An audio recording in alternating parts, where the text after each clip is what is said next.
Yes, Papa, you can start.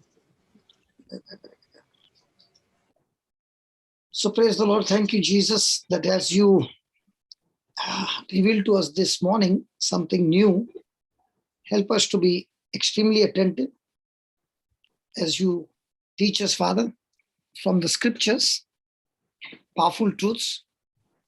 And we are excited to learn from you practical ways of operating in faith.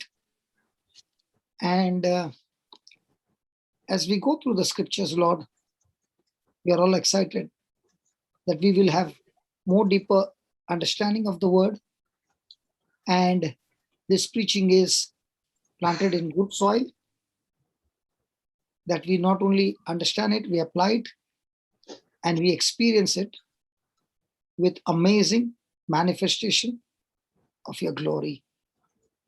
So we are all excited this morning, O Lord, as you give us practical ways and show us the mistakes so that we make the necessary correction and we become champions in walking by faith and not by sight. For we know, Lord, it is our faith that overcomes the world, and this is the victory that overcomes the world, even our faith.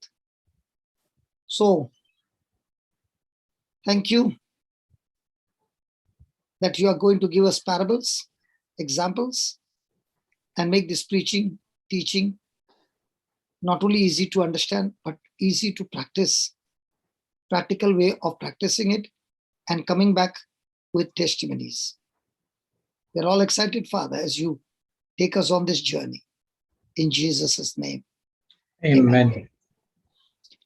This is a testimony of a man of God who was a Buddhist, who got converted, coming from an extremely, extremely poor background. And he's sharing his testimony about his time when he was not married. And he was introduced to Jesus by a young girl, where he was on the verge of dying. And he accepted Christ. And Christ began to work in his life. And it was the beginning of his journey when he was praying 1 month, 2 months, 3 months, 6 months, and prayers did not get answered and did not get manifested.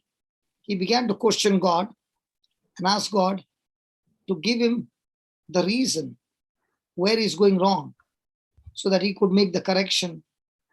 And when he found the secret, his life was changed forever. Praise God. So the secret is always in the Word of God, as we know. The Word of God is a mystery which is hidden from this world, but God reveals it to his children. So this is my prayer, that God reveals to all of us. We not only hear it, we understand it, and we apply it. And we not only see results, but we are able to teach others also to get results. Amen. Amen. So going back to the first scripture, when it is called faith, it has to be Hebrews 11:1. Come on. Hebrews 11:1.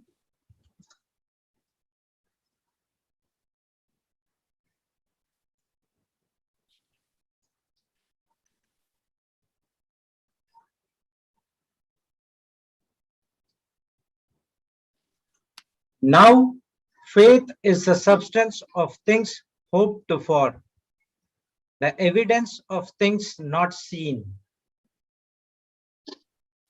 Praise God. Now faith is the Substance of things hoped for, the evidence of things not seen.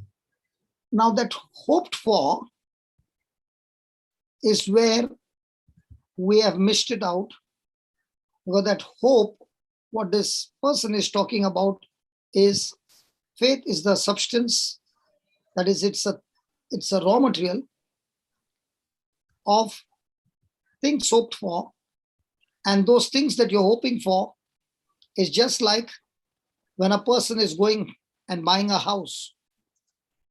He doesn't go and look from outside. He looks at the drawings, He looks at the dimension. He looks into every detail and finds whether the calculations are right, whether the builder is overcharging him. And with all that, then he is willing to buy. Bye.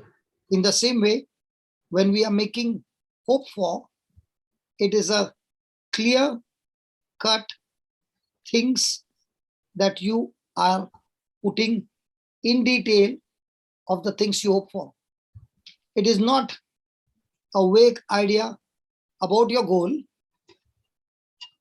And if you don't have the detail of your goal, then you are out.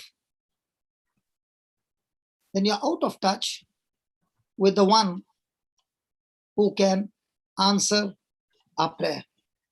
Praise God. And that is why we got to be Vigilant. Sober.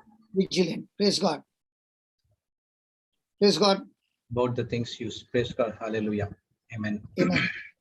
Now, this man was a poor man and he did not have resources. So he was living in a small room. There was only one room. He had no desk, no chair, no bed. He was eating on the floor, sleeping on the floor, studying on the floor. At the same time, he was walking miles and miles and miles every day to carry out his mission of winning souls. But one day, while reading the Bible said, when he was reading, he was tremendously impressed by God's promises. And he heard the Bible saying, if I would just put my faith in Jesus and pray in his name, that I would receive everything. The Bible also teaches each one of us that we are the sons of God, a child of the King of Kings and of the Lord of Lords. So this Yes. man began to tell the Lord, Father, why should I, a child of the King of Kings and of the Lord of Lords, live Right. Like without this. a desk, without a chair and a bed, and walk miles after miles every day? At least I should have a humble desk, a chair, a bicycle, so that I can ride the bicycle and go for home visitation. And he said, I began to pray, asking for these kinds of things from the Lord. So he knelt down and prayed, Father, now I'm praying, please send me a desk, a chair, and a bicycle. I believe you have answered my prayer, and praise God, I love you in Jesus' name. From that moment on, he was waiting for the delivery of each thing that he had prayed for. A month passed by with no answer. 2 months passed by, No one's. 3, 4, 5, 6 months passed by, and still he was waiting and nothing happened. A day came when he was extremely depressed. It was a rainy day and he did not even have food to eat. And by evening, he was totally hungry, tired, and depressed, and started complaining to God, Lord, I asked you to supply me with a desk, a chair, and a bicycle several months ago, but you have not yet supplied me with any of those things. Now, Lord, I'm preaching your gospel to the poor-stricken or poverty-stricken people, and I'm teaching in the slum area. How can I ask them to exercise faith when I even cannot practice it myself? How can I ask them to put their faith in the Lord and truly live by the word when I myself have no bread to eat? And he said, Father, I'm extremely discouraged. I'm not sure about this, but I do know that I cannot deny the word of God. The word must stand, and I'm sure that you're going to answer me. By this time, I just was not sure when or how. And if you're going to answer my prayer after my death, what kind of profit will that have for me?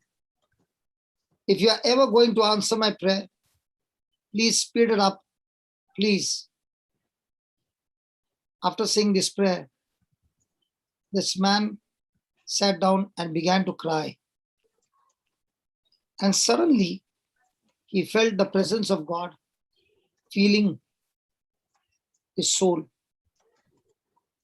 He had a kind of feeling, a sense of God's presence, and God began to speak to him.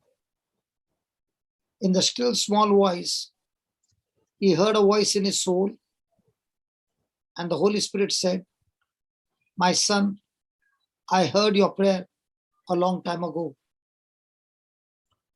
At once I opened my mouth and I said, Then where are my desk, chair, and bicycle? The Spirit then said, Yes, that is the trouble with you and with all my children. They beg me, demanding every kind of request, but they ask me in vague terms that I can't answer them. Don't you know that there are dozens of kinds of desks, chairs, and bicycles? But if you simply ask me for a desk, chair, and a bicycle, you never ordered for a specific desk, chair, or bicycle. Mm. And that was a turning point in my life. Praise God. No professor in my life or no person in my life who taught me the Bible ever said that I had made a mistake. And that's when the Lord opened my eyes. It was an eye-opener for me. I then said, Lord, do you really want me to pray in definite terms? And this time the Lord led me to turn to Hebrews, the 11th chapter. Faith, Is the now faith is the substance of things of hoped things for. that hope is definite things, clear-cut things, not Okay. vague things, absolute Mm. clear-cut things. You want a desk? What kind of a desk? Specification. You want a chair?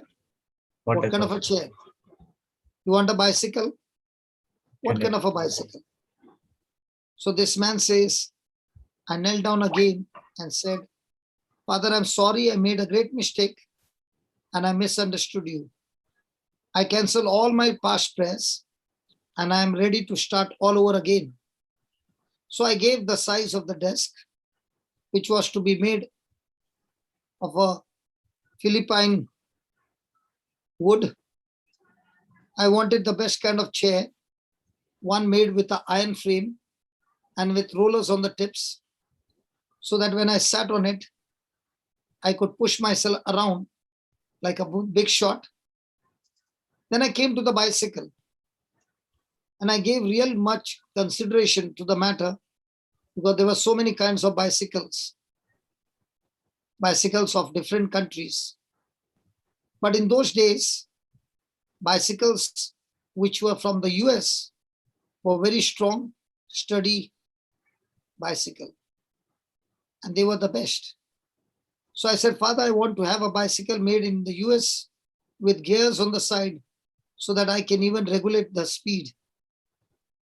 I ordered these things in such confidence that God could not make a mistake in delivering them. I put all the details and I felt faith flowing up and out of my heart and I was rejoicing in the Lord. And that night, I slept like a baby. But when I awoke at 4:30 the next morning to prepare for the early morning prayer meeting, I suddenly found that my heart was empty. The evening before, I had all the faith in the world. But while I slept, faith took wing and left me. I could not feel anything in my heart, and I said, Father, this is so terrible. It is one thing to have faith, but it is entirely different to keep that faith till I receive your answer. And this is a problem common to all Christians. They have a special guest speaker and they are filled with faith when he ministers to them. But before they reach their homes, they have lost it all. Their faith takes wings and flies away. On that morning, while I was reading the Bible and looking for a particular scripture to speak on, suddenly my eyes fell upon Romans 4:17. God raises the dead and calls those things which be not as though Amen. they were. My heart fasted with that scripture and it began to boil in my heart. I said to myself, I might as well just call those things which are not as if they were, and if I already had them. I repeat again, I might as well call those things which be not as if they were, as if I already had them. So I received the answer to the problem of how to keep one's faith, to call things from the unseen to the seen. And when you're calling, even though you have no physical evidence, you're calling because your evidence is a spiritual evidence. I rushed out and I went to church where the people were already praying and praising God. And after a few hymns, I started preaching. And I began to speak on the scriptures, Romans 4:17. And with tremendous confidence,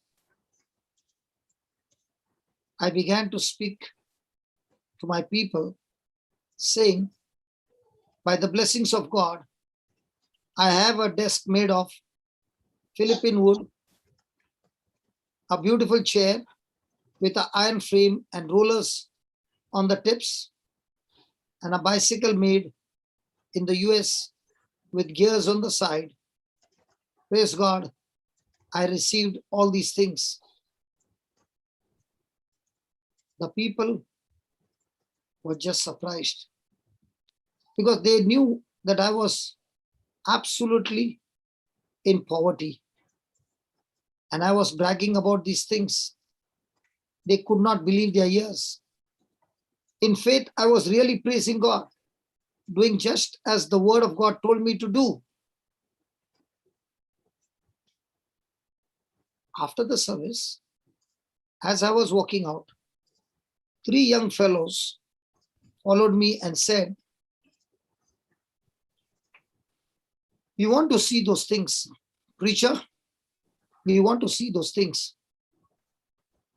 Now I was taken aback and frightened because I had not counted on having to show any of those things. These people were living in a slum area.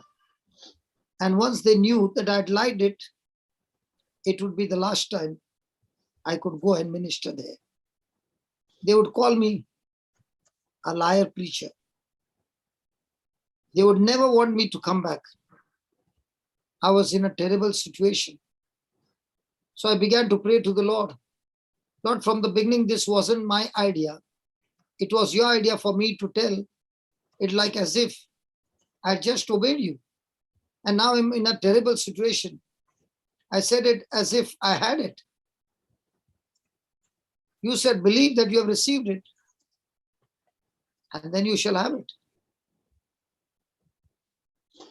You shall receive it. So I believed, Lord, and I spoke it. And now how can I explain to them this? You have got to help me, Lord. And you always help me. Then the Lord came and helped me with an idea that floated from my heart. I said, you can come over to my room and see it yourself. They all came and they looked around to find the bicycle, the chair, and the desk. And I said, don't look around. I will show you later. I pointed my finger at one of the person sitting in that place. Okay, he's saying about the three boys. One of them was Mr. A. And now he's become a mighty preacher who was asking him the question. Okay. So the story goes like this. Three boys came to him to ask where are the things. So one of them, Mr. A, was there. And now he's a mighty preacher. So he said to Mr. A, who is now a mighty preacher, I will ask you a few questions. If you can answer my questions, I will show you all those things. How long were you in your mother's womb before you were born into this world? Jude, what do you think he will answer?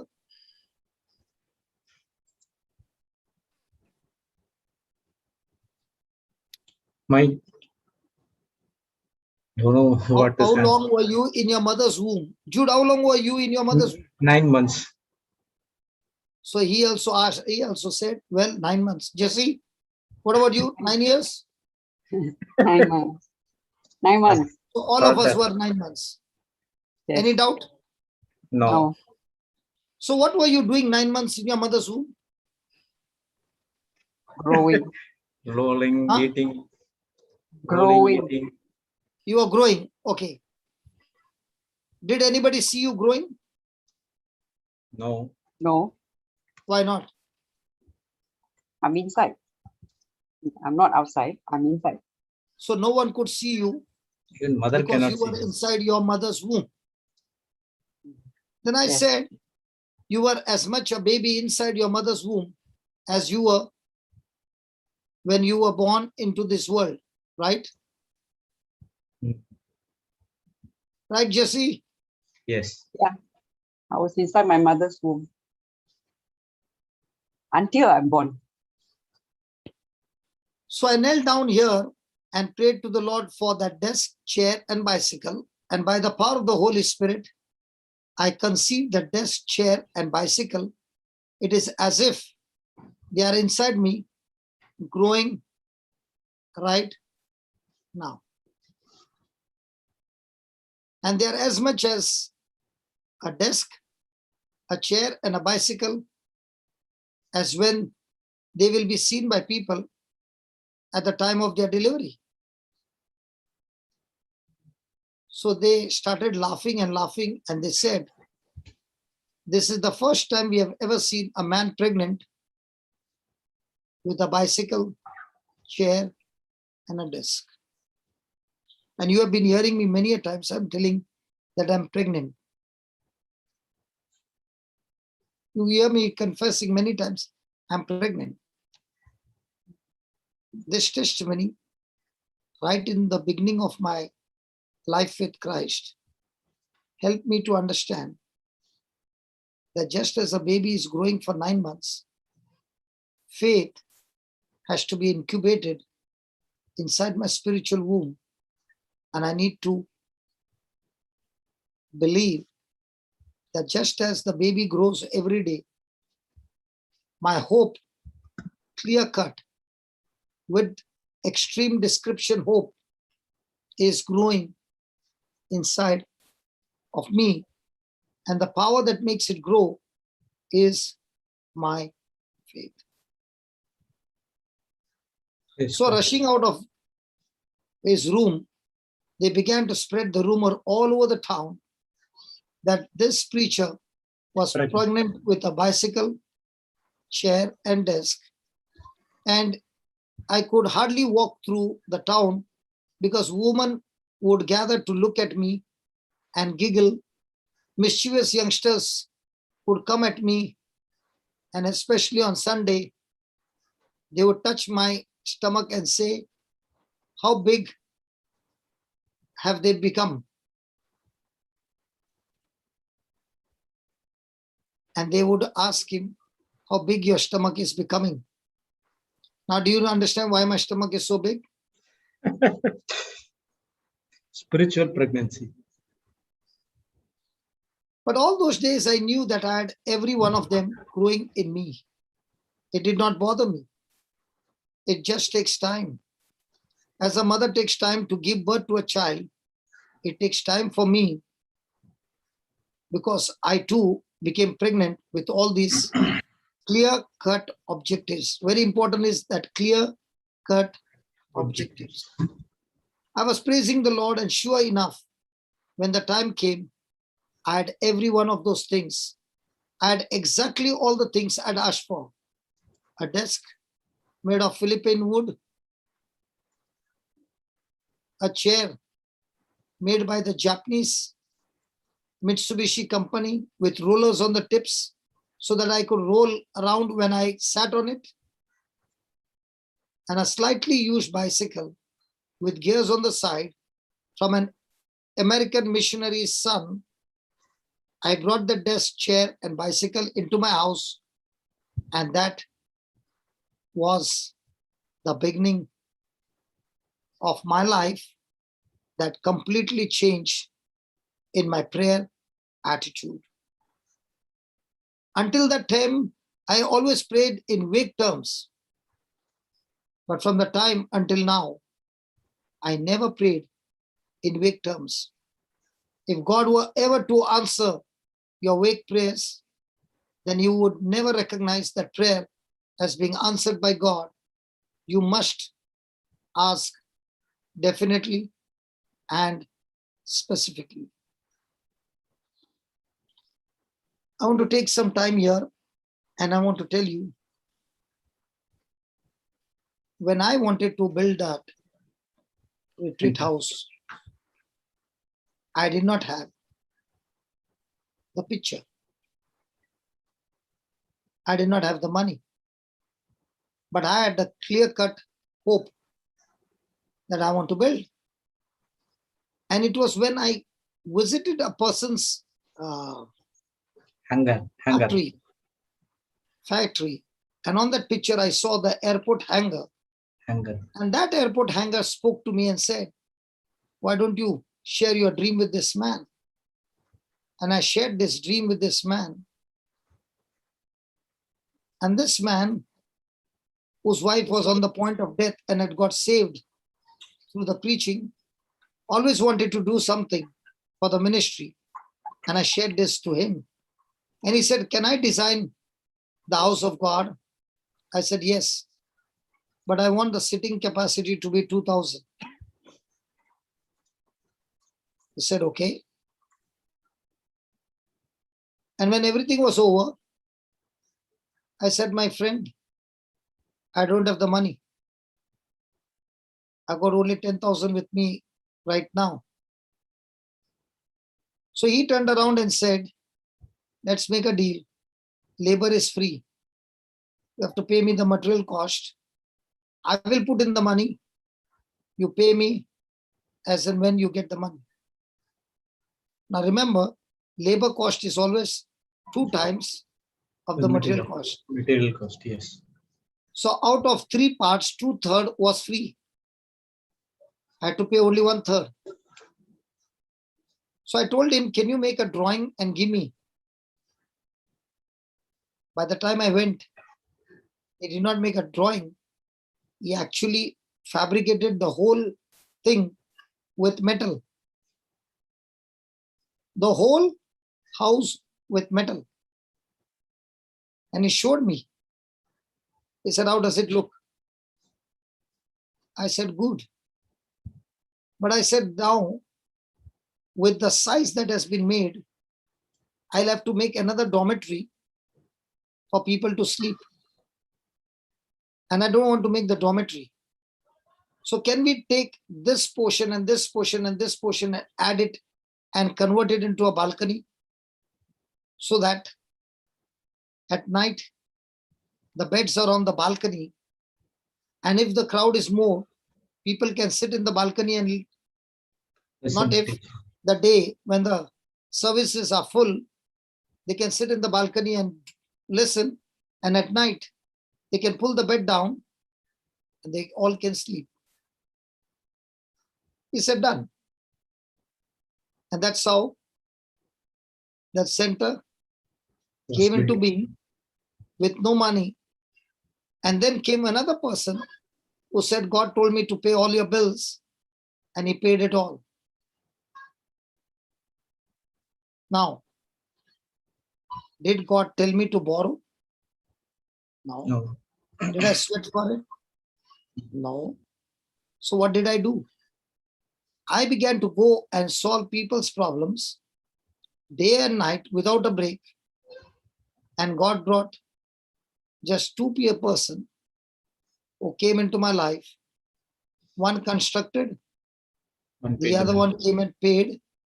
And then there were many others who joined with me. And that's how the center came into being. So if you ask me, it came in small phase, small phase.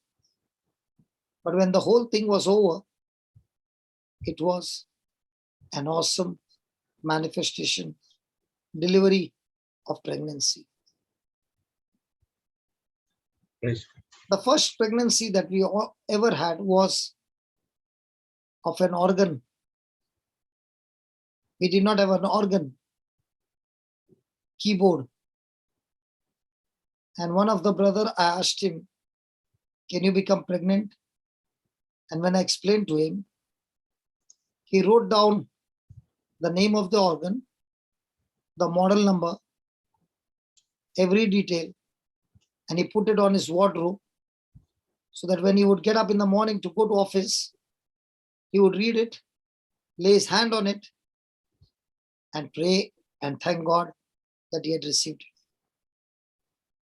And I think in a matter of within 40 days from the day of pregnancy, the organ was delivered. And it happened suddenly.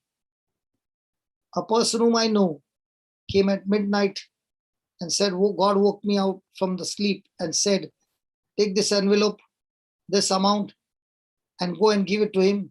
He knows what to do. And he came at midnight. So he said, Lord, I told the Lord, I'll go tomorrow. No, the Lord said, go now.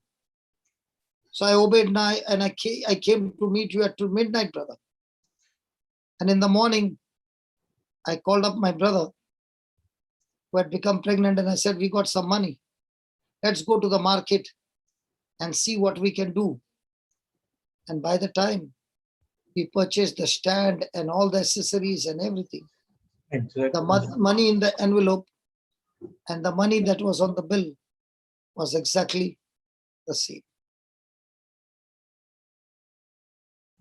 That was the turning point of becoming pregnant by faith. Praise God. Also After about that, the chairs. Huh? Chairs. Yeah, there are many things. Even the chairs, I said, Lord, I want 2,000 chairs. On same I color. want all of them in one color, Lord. I don't want different makes. I want all in one color. And that time the flooring was not done. We were still putting in the granites. And I did not think the chairs would come so quickly. I think it came within 3 weeks. Praise God. All the 2,000 came. The speakers came. The cameras came. The lights came. The granite came. The solar came. You name it, everything I can say came through the pregnancy. Praise God. Praise God. Even the screen, those screens are so big that you don't get them. Yes. And there was a person who has got a restaurant in Goa. And during the season, they play the football and they show it on the screen in the restaurant. Huge screens.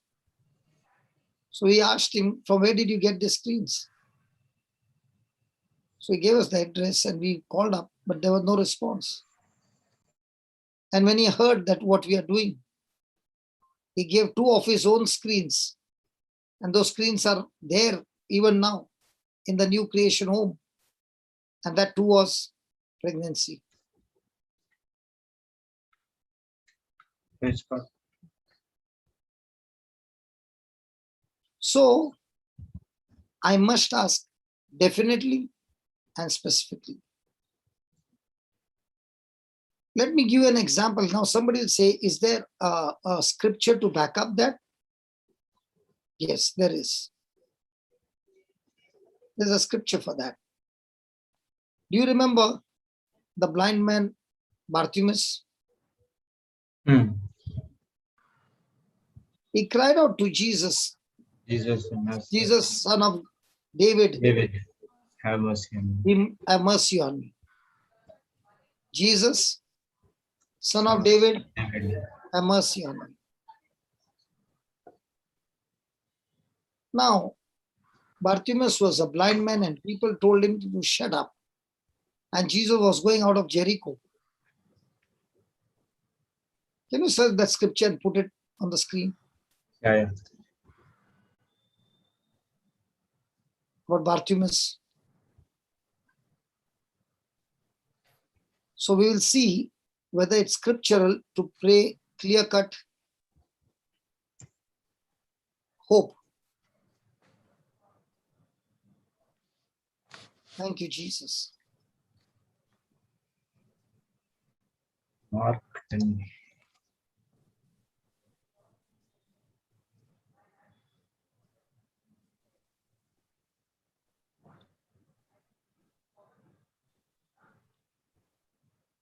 Jesse, thank you for all that typing, Baba. I don't know how you do that. Praise God God. bless you. Praise God. Copy paste. Yeah. Mark 10:46. Yeah, read it, Baba. And they came to Jericho, and as he went out of Jericho with his disciples and a great number of people, blind Bartimaeus, the son of Timaeus, sat by the highway side begging. And when he heard that it was Jesus of Nazareth, he began to cry out and say, Jesus, thou son of David, have mercy on me. And many charged him that he should hold his peace, but he cried more a great deal, Thou son of David, have mercy on me. And Jesus stood still and commanded him to be called. And they called the blind man, saying unto him, Be of good comfort, rise, he calleth thee. And he, casting away his garment, rose and came to Jesus. And Jesus answered and said unto him, What wilt thou that I should do unto thee? The blind man said unto him, Lord, I might receive my sight. That I might receive. That I might receive my sight. And Jesus said unto him, Go thy way, thy faith had made thee whole. And immediately he received his sight and followed Jesus in the way. Now, isn't it surprising that Jesus should ask, what do you want that I should do unto you? Yes. Why the people did not know why is he screaming so much? Now, Brother Jude, Baba, Papa. you were there in Bartimaeus' play. You were there looking at Bartimaeus. Hmm. He is blind. And Jesus is asking him this question. What will thou that I should do unto you? To thee. Okay. Hmm. What would come to your mind? I would Is say Bartimaeus that blind or Jesus is also blind? he is blind and he knows that what does he need. Why is Jesus asking this question? So it looks like both of them are blind. Hmm. But Jesus want that the desire to be spoken out. So does he want Bartimaeus to tell him what he's he- hoping for? Hmm. What is his expectation? Yes. So the blind man said unto him, Lord, whatever you will, you can give me. Lord, that I might receive my sight. Or he said, Lord, according to your will, whatever you give me, I will take. No, he was What did he specific in say? saying that I want my sight back. So was he definite? Hmm. Was he asking for something very, very definite? Specific, very specific. Now, what did Jesus say to him? Go thy way. Thy faith had made thee whole. So then what happened? And immediately, And immediately he received his sight and followed Jesus in the way. so before he could receive his sight, did Jesus ask specifically,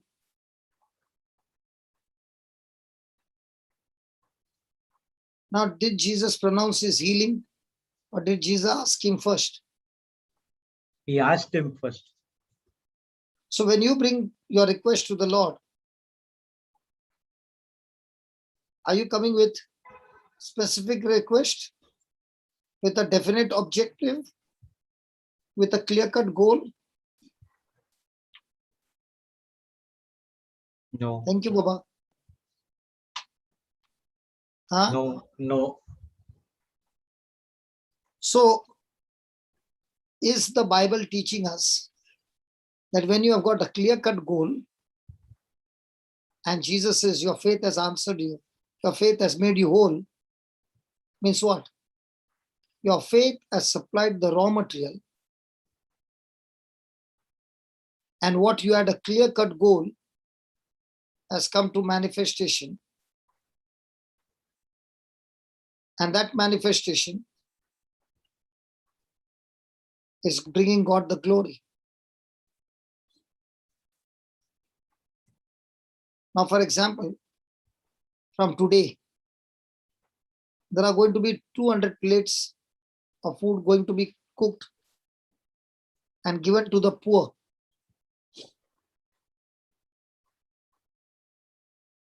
There are about 25 families which has been told for rationing. Another priest called up and he said another 15.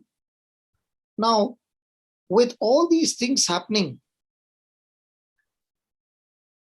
is the resources going to be subtraction or addition? In the world is subtraction. Worldly thing. So what do you think I'm pregnant with? I'm pregnant with saying, Lord, I thank you for giving us this new ministry where you are going to give us continuous resources, where none of your resources will be wasted, but taken extreme caution that your resources are used in the right channel for people to know, not a social service, but people to know you as their Lord, God, and Savior. Mhm. So it's not going to be social service. Absolutely no. It is going to be the love of Christ, which will bring conversion in this people. What do you think about that? Amazing. And this is my desire to tell the people who are going to give the ration, especially to anybody. I want the name and the phone number so that I can put them with the helpline people to talk to them and teach them the word.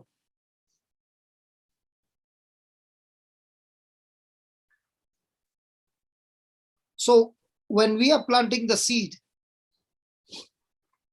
along with the seed, we also want you to be receiving a greater seed. Like Peter and John said, we don't have silver or gold, but what we have, we give to you. So it's going to be so exciting that the investment that you're putting in is just nothing compared to the soul that you're going to win. It's an opportunity for us to minister to these people and tell them how does faith work, so that you also can exercise your faith and call the same King of Kings and Lord of Lords to work wonders in your life too.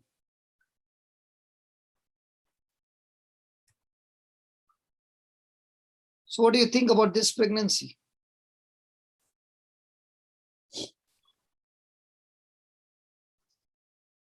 Jude? What, Papa? Yeah, I was not there. I just went out. What question? When we are going to give them the ration Hmm. and take their numbers, and the numbers will be given to the helpline people, and each one will make calls and talk to them and begin to minister to them on spiritual seeds along with the ration. Praise God. Wonderful. So No, did we are, we invest something to get entry into their families? yes. So are we trying to convert them? No, we are not trying to No, convert them.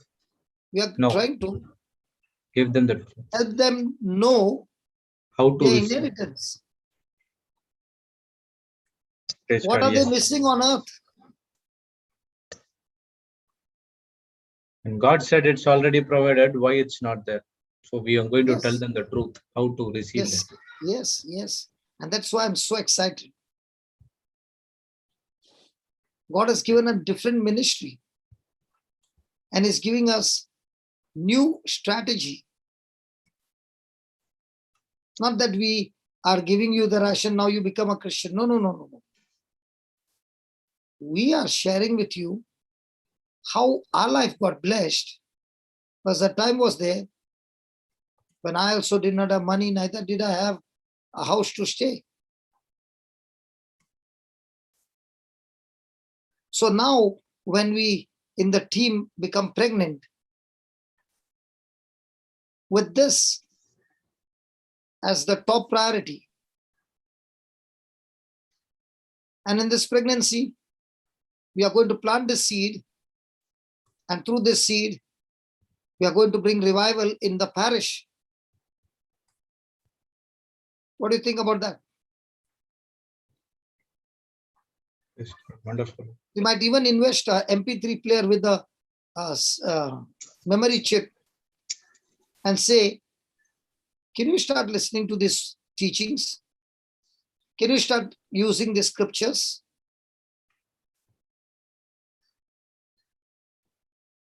Yes. Will now our pregnancy bring forth the deliverance of manifestation, brother? Sure. That's what is the exciting part. Amen. Praise God. We agree. Amen. Jesus' name. Amen. Amen.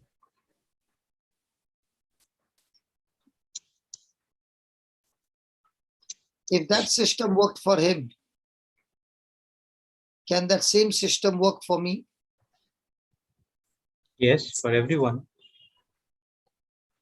So now we have begun to Understand. open our spiritual understanding that I used to make the same mistake, but not anymore.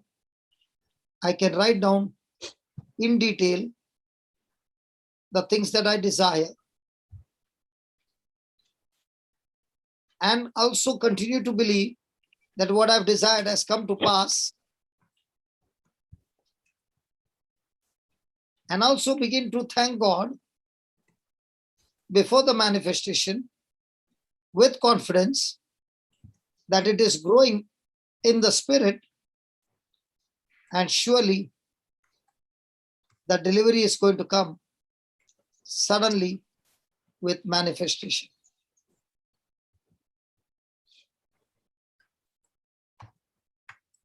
Praise God. Yes. So let me give you another testimony that is sharing.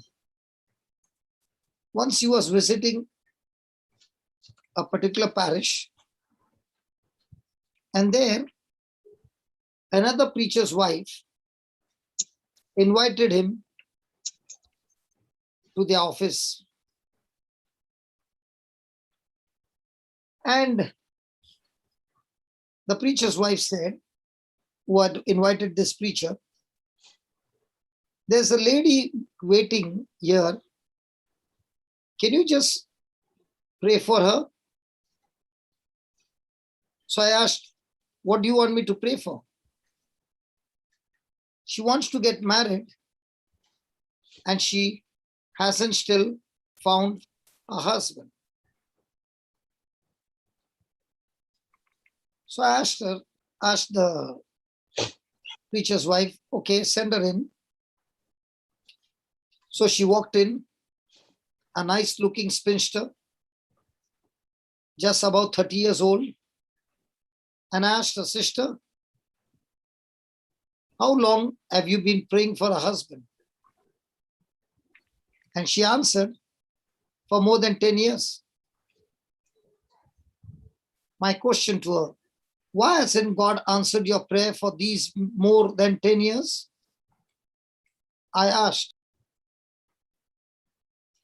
Then I asked her, what kind of husband have you been looking for? She began to look at me with a shock. And she said, well, that's up to God. He knows all. So I said to her, that's your mistake. God never works by himself, but only through you. God is the eternal source, but he only works through your request. Do you really want me to pray for you? She said, yes. Okay. Bring me some white paper and a pencil and sit down in front of me. She sat down and I said, if you write down the answers to my question, then I'll pray for you. Number one, now you really want a husband. What kind of a husband do you want? Asian, black, white? Write it down. Number two, do you want your husband to be as tall as 6 feet or as small as 5 feet? She said, I want to have a tall husband. Write that down. Number three, do you want your husband to be slim and nice looking or just Fat.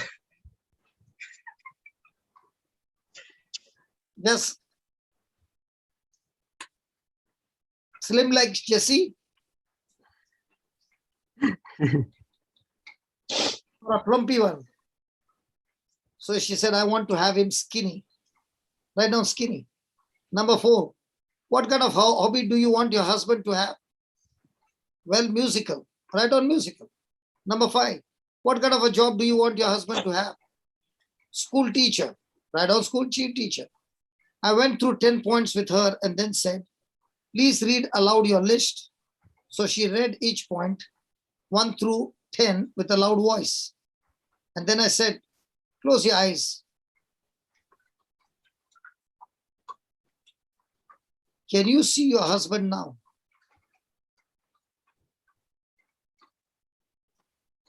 And she said, yes, I can see him clearly. Okay, let's order him now. Order. Until you see your husband clearly in your imagination, you can't order, because Yes. God will never answer. You must see him clearly before you begin to pray. God never answers vague prayers. So she sat down and she knelt down and I laid my hands on her. Oh God, now she knows her husband and she sees her husband. You know her husband. We order him in the name of Jesus Christ. Sister, take this written paper to your home and paste it on a mirror. Every evening before you go to sleep, read those 10 points aloud. Every morning when you get up, read those 10 points aloud and praise God for the answer. What do you think the girl would have done? Done the same thing. Girls will do that? You think so? That Sister Jessie or Mildred has to say. What do you think, Jesse, the girl would have done?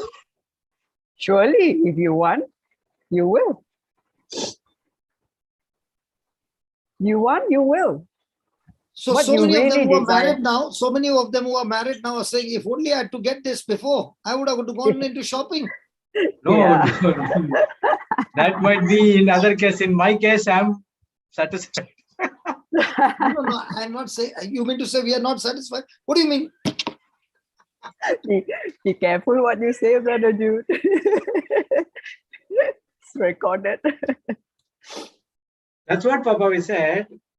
Now we are satisfied with what we have. We didn't have that things. Okay, I'll tell you one real story that happened. This was somewhere in 2003 when I was teaching in Mangalore. I'd gone to a particular church and a girl came to me and she was weeping. And I said, what happened? And she said, I got engaged and then the man broke the engagement. And you know, in a village, when an engagement is broken, there is very, very less chance for you to get Yes. married. So there was another person who came and got engaged. And that engagement also got broken for some reason. So she had lost her hope. It can't happen after 2 engagements. You can get the third one. Pretty looking girl. And that is the time I shared this testimony. And I told her, I will answer your question in the night vigil. And I shared this about faith, how God works about faith. And I told her, first thing you write over there, first thing, that I want this man to be a Christian, a person who is rooted in the word, who is living by the word, who is loving, caring, forgiving. Then comes the handsome. First comes the attitude. And that day I preached to the whole church. And then I did not get a chance to go to Mangalore for quite some time. But after 7-8 months, I went to the same parish to preach. I saw this girl. She looked to be very happy. And she said, brother, I want to share my testimony if you give me a chance. I said, okay. And she came up to share her testimony. And she removed a paper from her purse, which was folded. And it was so much used that she had to tape it. Mm. And she began to read from that paper. And then she called her husband. and told the husband. She had never disclosed this secret to the husband. She said, Lord, I want to testify this in the church when I get a chance. And she told the husband, I'm reading these 10 points. Can you tell me, are these 10 points matching with you? And every one of those points got matched. She had got engaged twice broken. The third time, God delivered her the husband that she had imagined for.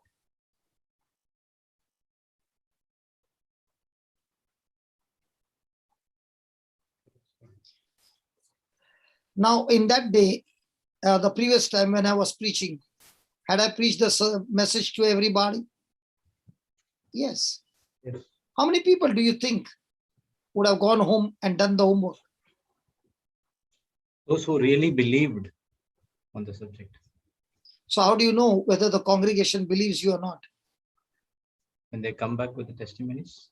Not when they come back with testimonies. When the day they leave, their faith is strong, and before they forget, they put that in Teaching writing, again. they put that into action.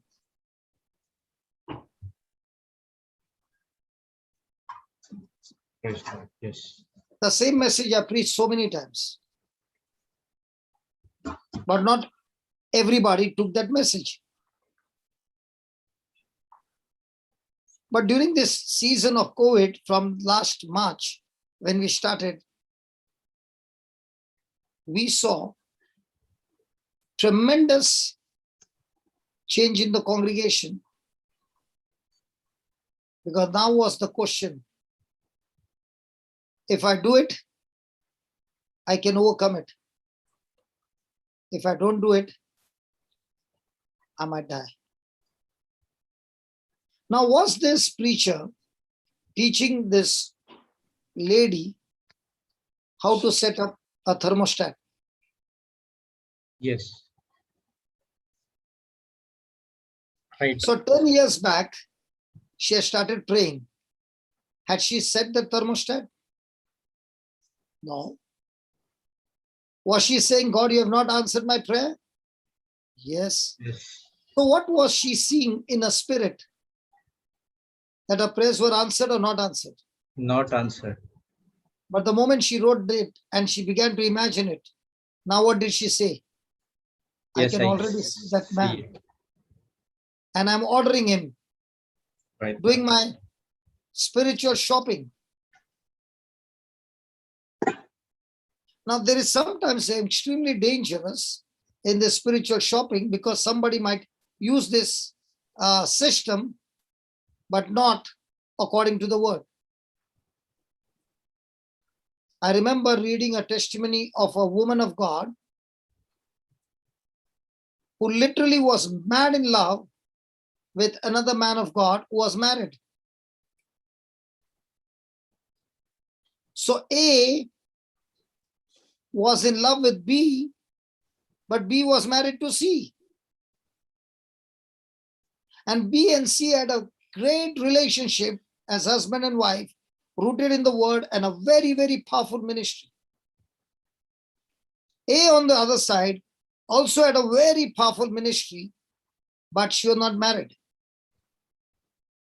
So she began to openly confess her faith, saying that God had put in her heart that A would get it, B would get married to A and C would die.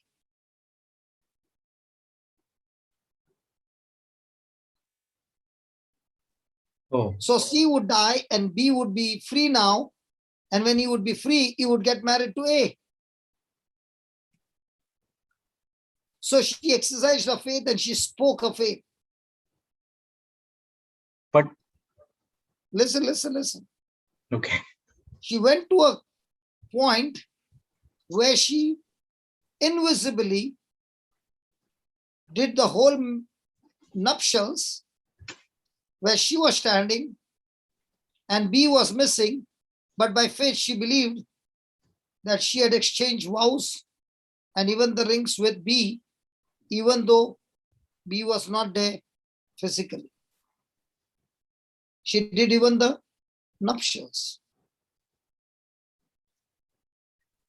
Now the question is, was the foundation of that relationship right? No.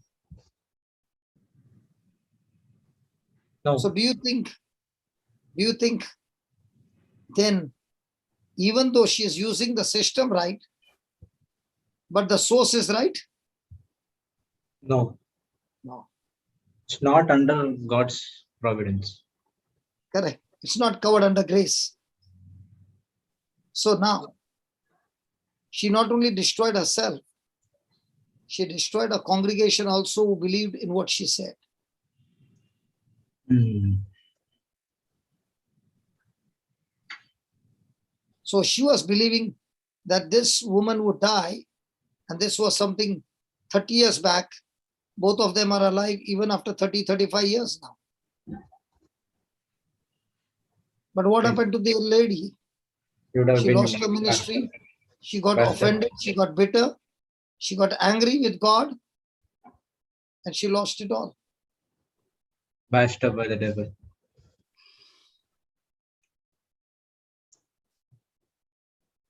That is why it is very important first, before you can start to pray, Foundation. to check the desire that I've made.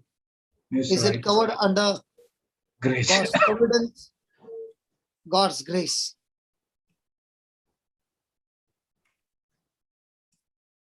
So this man, after telling this woman, went after 1 year. He went to the same place. And now the wife of the preacher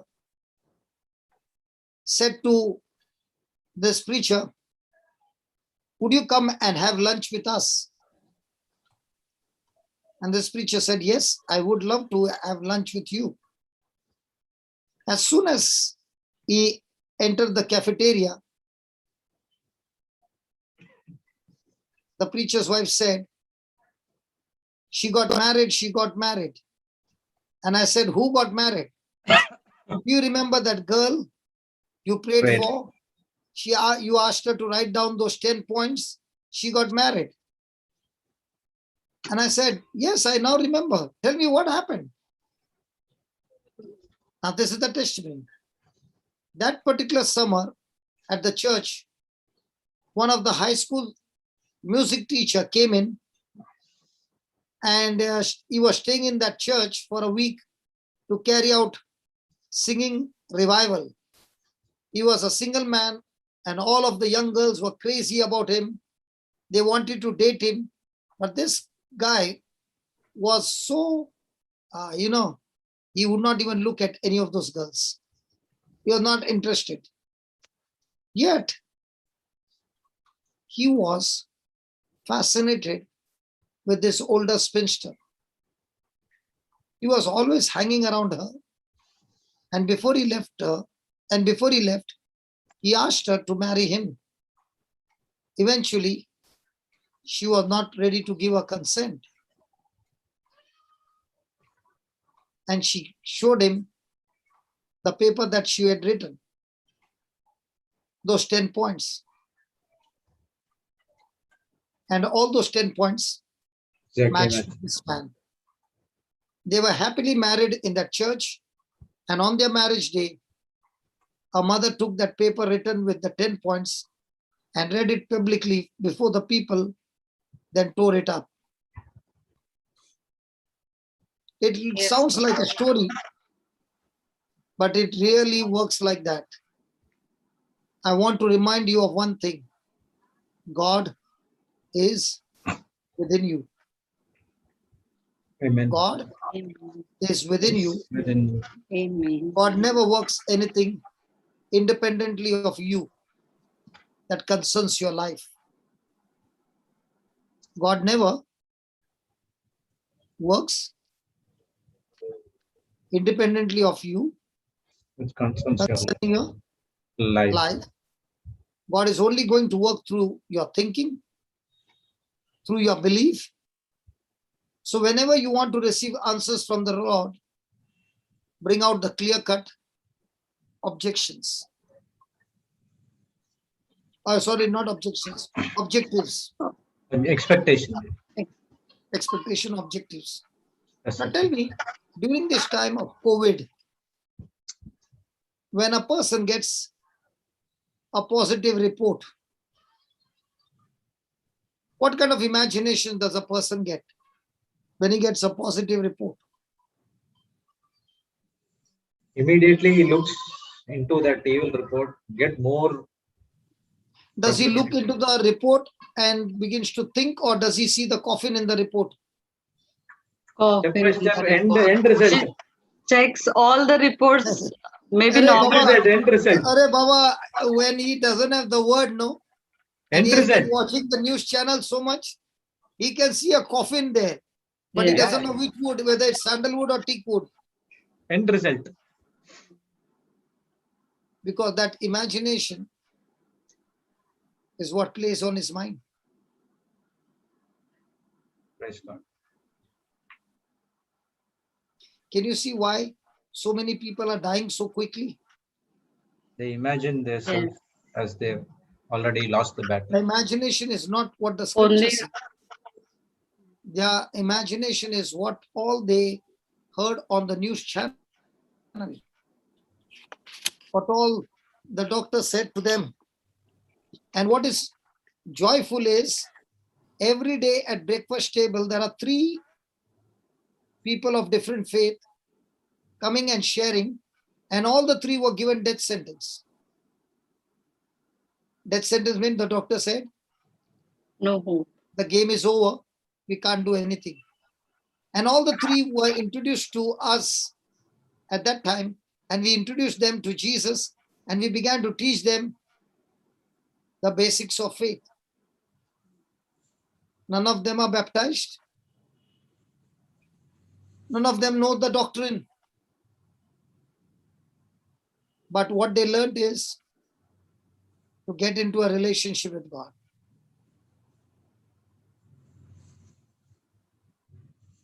And all the 3 Yes. are on the journey of getting discharged by the end of this week. Amen. Praise God. Thank you, Jesus. Thank you, Jesus. So remember, God is only going to work through my thinking, through my belief. I repeat again, God is only going to work Through my thinking, through my thinking, through my belief. So whenever I want to receive answers from the Lord, do I need to bring out clear-cut objectives? Yes.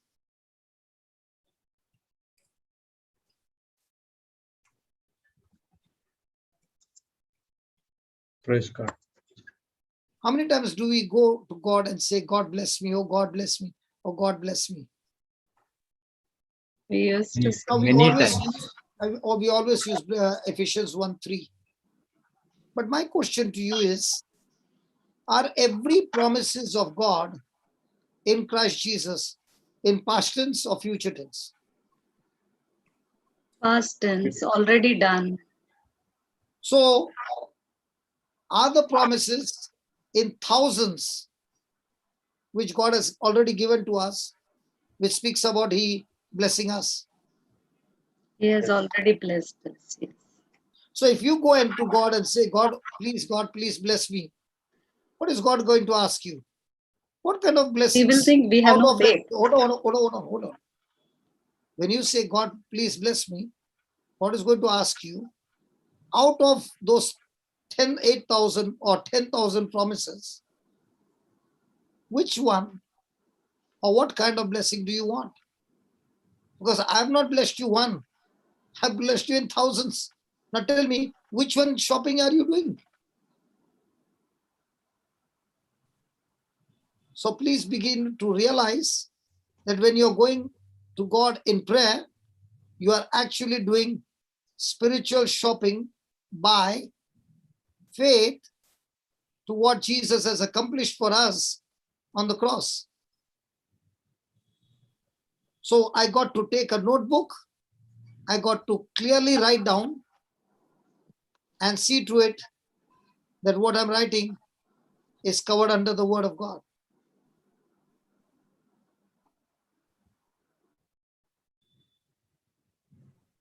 Praise God.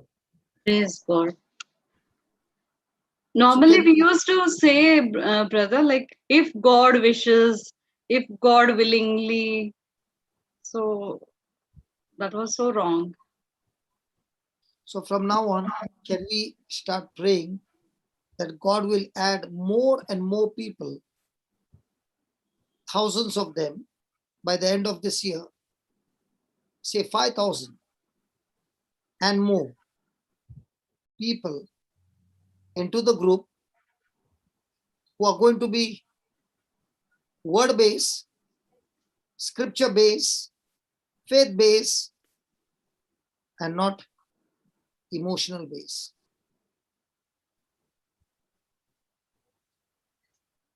Is 5,000 a big number for God? No.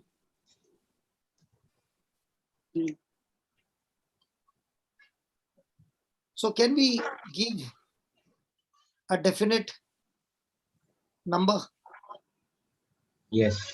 Yes. 5,000 plus? Yes. No, 5,000 plus is not exact number. No, but No, we no, I have can to do specify, 5,000 no? plus. Huh? We have to specify, no? So Exact 5,000 number. plus. So 5,000 plus, like we have given, like again, It can down. be 10,000, it can be 20,000, it can be Yeah, 30,000. but minimum 5,000 I've already given, no? Okay. So why should I state that 5,000? I would rather say 5,000 and plus. Okay.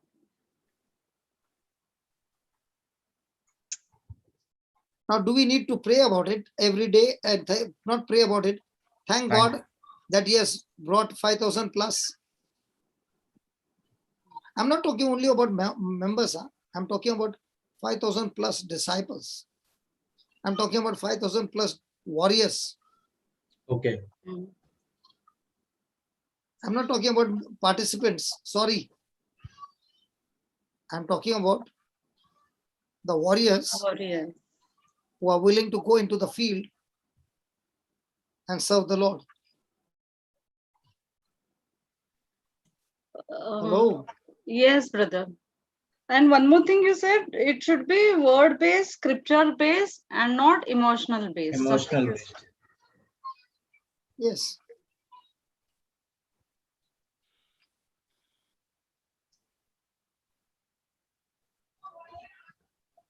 Praise God. Papa, So suppose and now- raise then. Okay, Priya. Yeah, just take it. Sister, can you unmute? Hello, Yeah, hello. can you all hear me? Yes, yes. Loud and clear. Praise God.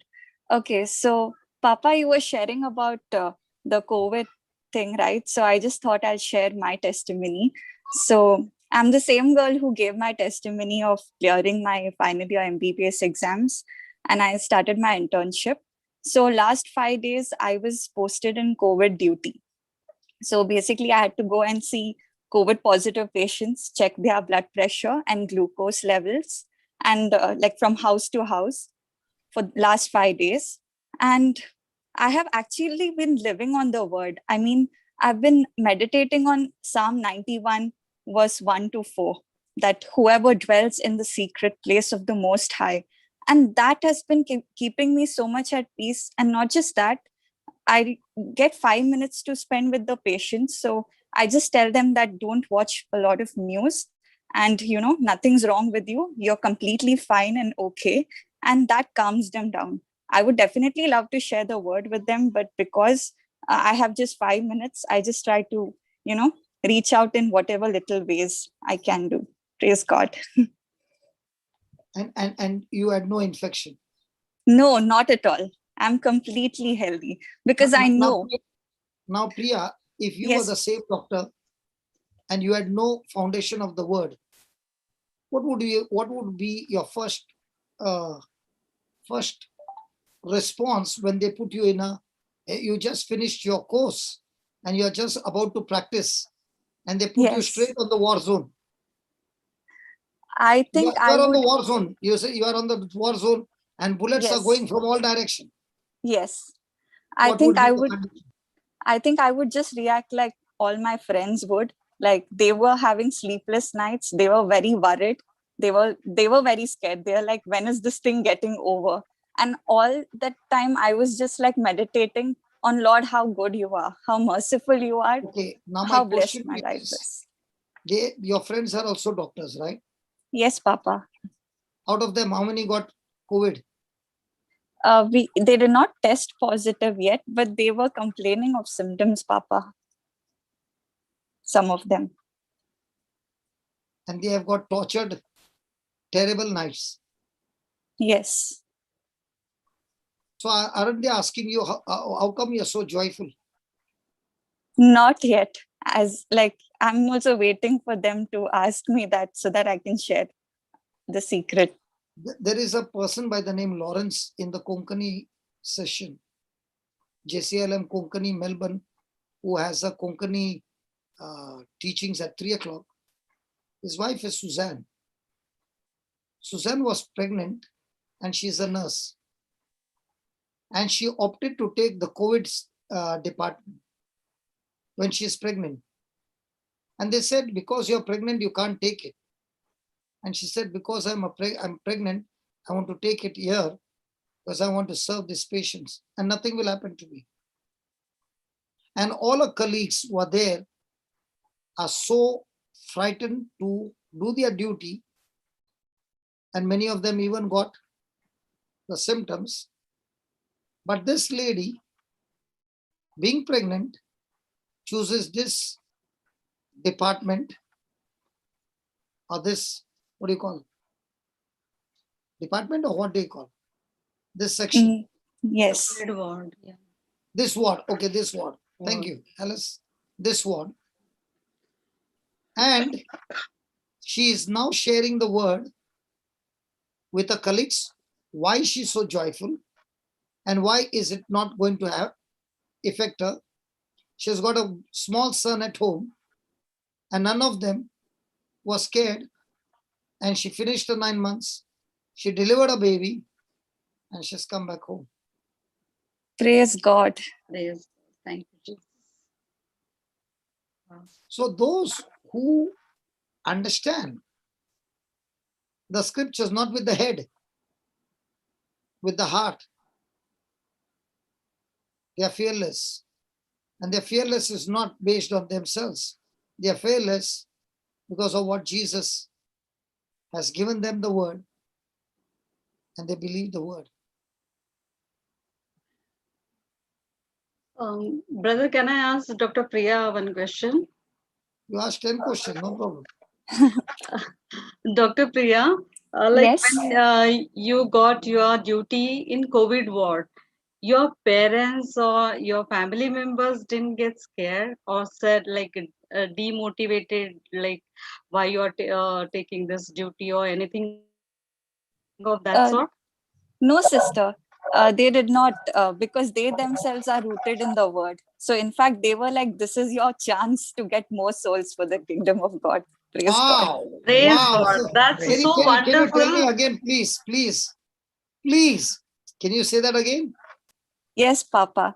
So when my parents got to know this news, they were actually very excited because they were like, this is your chance to go and, minister the word, practically apply the word and show them, and that's how you can get more souls to the kingdom of God. Praise God. Praise God. I asked this because one of my friends who is in faith from so many years, her daughter, she shared with her, she topped her batch and everything. And after that, her first duty was in COVID ward. Okay. And her mother, in a group, she was like, please pray for her. We are scared and this and all. So luckily, I knew this. Luckily? What do you mean by Sorry, luckily? No, no luck, no luck, no luck.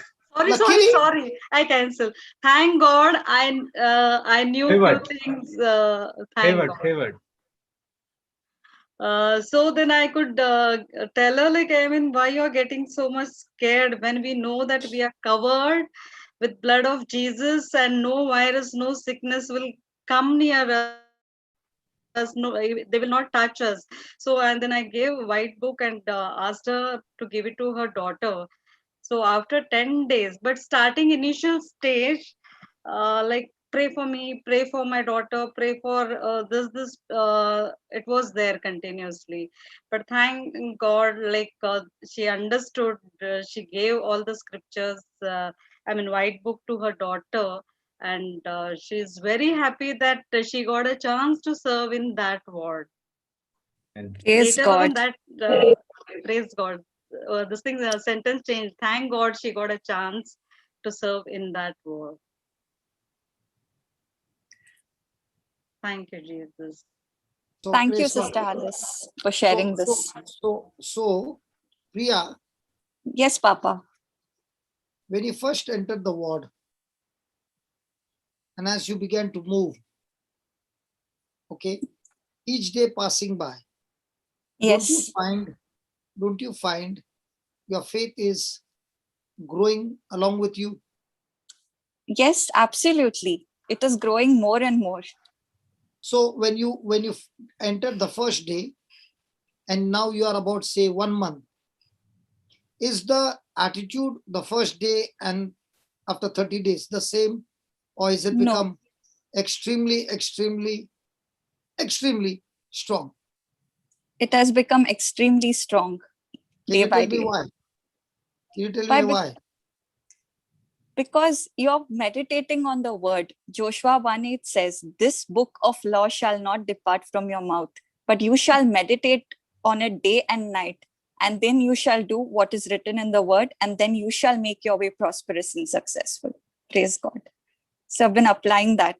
So I can give you another explanation. Yes, Papa. Supposing you had faith at a point of 10, okay, Yes. and you entered the first day. You went, you came, you ministered to everybody, you were on the word. The next day you're going. Is it on 10 now, or has it increased? Increased. Remember, faith cannot be frozen. Yes, Papa. Faith can never be frozen. It keeps fluctuating up and down.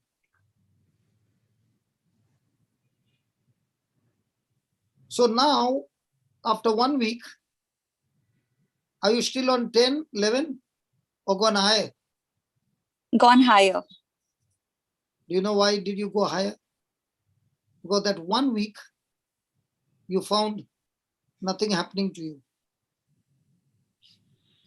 So on one side, you had learned about faith. Now you are practically using faith, and now you are experiencing extreme immunity that it doesn't affect your health. Yes, praise God. So now that faith was like iron rods, iron bars, and your experience is like concrete being put on those iron bars, coating after coating. And now you are finding that your faith is become, faith comes by hearing and hearing by the word of God. One. Yes. And now with the experience, you are seeing the result. You are joining them both together. Now it is faith being wrapped up with your experience over and over and over and over, and it's getting stronger and stronger. And the end result of this wrapping is agape love. Praise God. So let me show you the scripture, how it's happening. Yes, Papa. Jude, yeah, Papa. can you put that scripture, Baba? Which scripture? Bartimaeus? Cling wrap your faith with experience. Forgot that. The cellophane one, yeah. You ask Jessie, no? She's writing, no? The one that has. Ask, there are so many lawyers out there. the You one can that call has your been- friend. You can call Jocelyn if you want. Yeah, Sister Jocelyn. was- I'm not going to give you the scripture. Call up somebody. Holy Spirit will give. Okay, so put it up. Hebrews 11. Link wrap.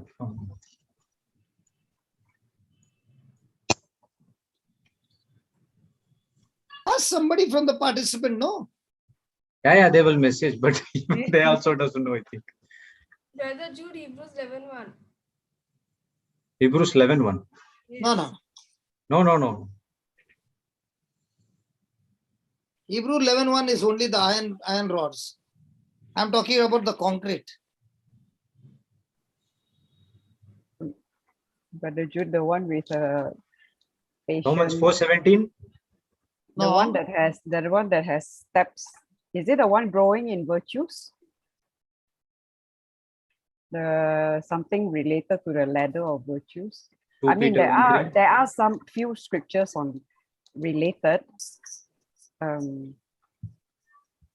I had even brought a cling wrap to show Yeah. you how it is wrapped up. Yes. What is the In use of global? learning and not remembering? In global, Papa? Yeah. No. In Happy Family, you had brought the cling. Happy family. I mean, thing. I am 100% sure. But you taught us here also. Yes. Yes. You I'm taught. 100% sure. Yes. Yes, I think yes, that yes. day when Jesus plus Jesse has given something. you. Jesse has given you. What do you say? I know there's something about, worker patience, worker, Oh, okay. it's a step. Two Peter. It's a step. It's a step by step. Endurance, give perseverance, Okay. I have to That I have to check. So now what is happening? Two people have got together and they are working together. Let's see whether they found it. okay. 2 Peter 1:4-5. You found it right. Wow, praise God. I don't know where we have written. Okay. You want to read from 3? Three. Or, Yeah, three. Let Priya read so that she'll understand what I'm talking about. Okay. Sister Priya, you can read. Yes, Papa. According as his divine power hath given unto us all things that pertain unto life and godliness, through the knowledge of him that hath called us to glory and virtue. Agreed? Yes, Papa. So has he given you all things Yes. that pertains to life and godliness? Yes. So he has given you all things to live a life of godliness, Yes. not to live a life of carnal thinking. Okay? So of godliness, then how is he given you? He has given through the knowledge of him. Very good. That- And through the knowledge of him. And why is he given you? Because he has called us to glory and virtue. So that means your life is going to be supernatural. Yes. Yes. So your life is going to be full of glory. Yes. And what is glory? Glory is God's invisible power come to manifest. That you can see it with your naked eyes. Natural. Yes. Good. So glory and virtue. Virtue is God's fruits, Moral. the fruit of the spirit. Okay. Yes, Papa.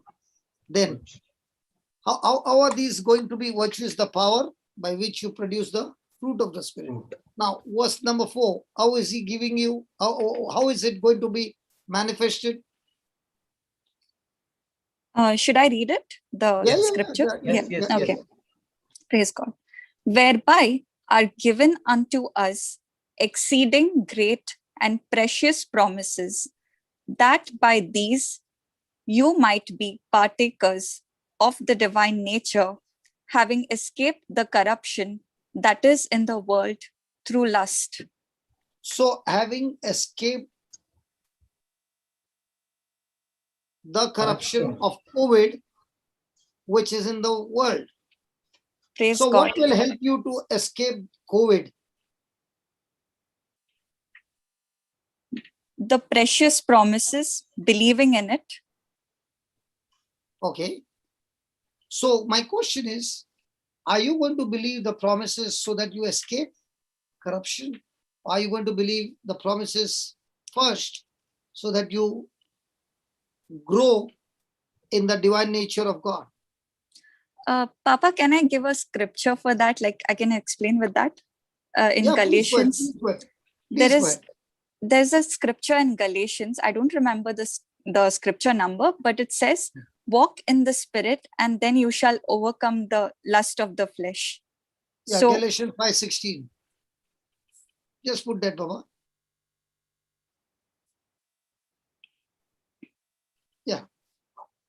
okay, praise God.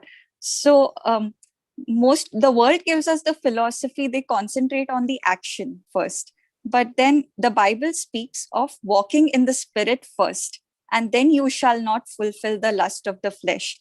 Because although we are a spirit, we also have a soul and we live in a body, and in our soul are our five senses which keep speaking to us. So fear and uh, all other demonic spirits, Tempting, lustful things. all the things can speak to us through these senses. So we cannot fight those with our thoughts, we cannot fight it in our own ability, but by walking in the Spirit, that is by studying the word, meditating on it, that is how automatically those things will leave us, and as you rightly said, we can escape the corruption of the. So now when you join this, walking in the Spirit is when you are thinking day and night on the scriptures and focusing on the scriptures and want to live according to the scriptures. Okay. Yes. When you do that, what are those scriptures? Exceeding great and precious promises. So Yes, when you're Papa. walking in the Spirit, what is happening? First thing, before you can escape, you have become a partaker of God's divine nature. So the level to which you have become a partaker of God's divine nature means the level to which you are growing in the very nature of God. At the same time, you are seeing the lustful things which had gripped you have no power over you. They have fallen apart. Yes. So now you are not only, your life is transformed, but now you are an overcomer against those corruptions, against those addictions, against those bad habits, against those fearful things, and you're walking a life in victory. Praise God. Thank you, Jesus. So you finished up till verse number 4. Let's read verse number 5. How do Yes, you grow Papa. from there?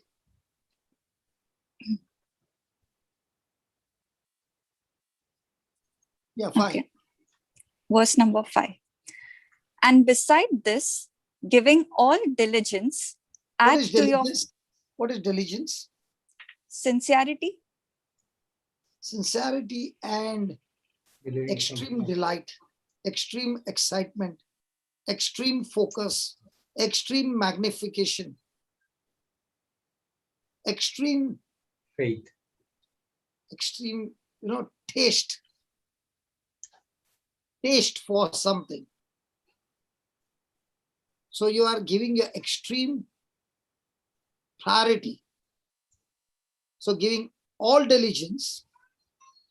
Okay, just see in the Amplified what words we get. AMPC, verse 5. For diligence, they will give us some word.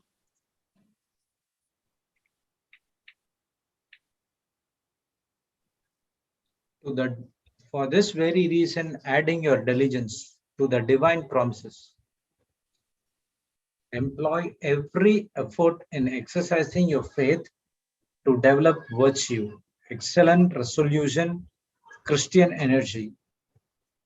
And in exercising virtue, develop knowledge, that is intelligence.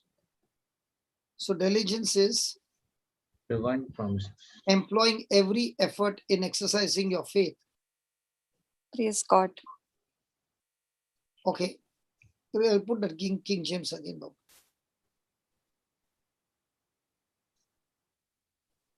Okay. Add to your faith virtue, and to virtue knowledge, Then and to knowledge temperance, and to temperance patience, and to patience godliness, and to Then- godliness brotherly kindness, and to brotherly kindness charity. so where will you reach? Charity. Now, all these stage by stage, as you keep on adding, you're adding to what? Your To faith love. in those promises. Yes, Papa. So you're putting layer after layer of concrete on the iron bars, which is your faith. Now, a concrete with iron bars and a concrete without iron bars, which one is strong? A concrete with iron bars. And now that's exactly what happened to you. Since how long you have been practicing your profession in the COVID ward? I just had duty for 5 days, Papa. So it's done. In the last 5 days, okay? Yes. The last 5 days, is it different from day 1 to this 5th day? Yes, Papa. It only went on getting Now better. tell me honestly, which one do you find that you grew at a high speed compared to you studying the Bible at home and you actually on the field work where the error cannot be tolerated? Papa, the field work. When I was actually doing this, that is the time I actually grew, because I was actually living by Psalm 91 verse 1. Okay, so that means many Christians want to learn the Bible in a classroom. But the real Psalm 91 became flesh in you in those 5 days when you were actually on the job. Yes, Papa. And when you were on the job, the Holy Spirit kept reminding you those verses, and you were like a chewing gum speaking those verses in your mouth. Yes, Papa. Absolutely. And now, when somebody came and gave you some news that, one of our colleague happened this and that, at once out of your mouth came your faith and not fear of what you heard. Yes. So is the exercise already mentioned in the Bible? Yes, Papa. Praise God. Praise God. So in these 5 days, after you finish your mission, aren't you feeling so very good and thanking God for that experience that God gave you? Absolutely. I was just thanking God so much yesterday. So when people tell me you are traveling so much, you must be tired, they are not understanding. When I'm traveling and I'm having experience after experience, I am laying layers after layers of fresh concrete, and I'm getting more and more stronger. But a person who doesn't understand will be saying how weak he must be now feeling. But actually speaking, having a first-hand experience with the Holy Ghost, your teacher, your life is going to be amazingly beautiful. Yes, that is what we call understanding, right? Having practical working knowledge of the word. You have learned the definition absolutely word by word. Papa, because I'm teaching Zoom class. After finishing my duty, I come home and I take 2 Zoom classes every day. So that is building me up also. Praise God. So tell me, since when did you start with learning the scriptures? Papa, it started last year. I mean, last year when I was in depression and fear, when I started listening to this JCILM, that's where I got the scripture Isaiah 43:1. Fear not, for I have redeemed you. I have called you by your name and you are mine. And just listening to the word every day, I didn't realize how all the bondages, all the fear, everything went. And the desire for coming to the word came. And I'll be very honest, when I joined the JC Island thing, I think my desires were like totally worldly. Like, I mean, I was addicted to all kinds of social network. I was used to like to watch a lot of movies. But actually, when I started listening to the word, I had no intention to come out of those things. But Galatians 5:16, as I started walking in the spirit, I automatically those things left me. I didn't leave those things. Praise God. Praise Okay. God.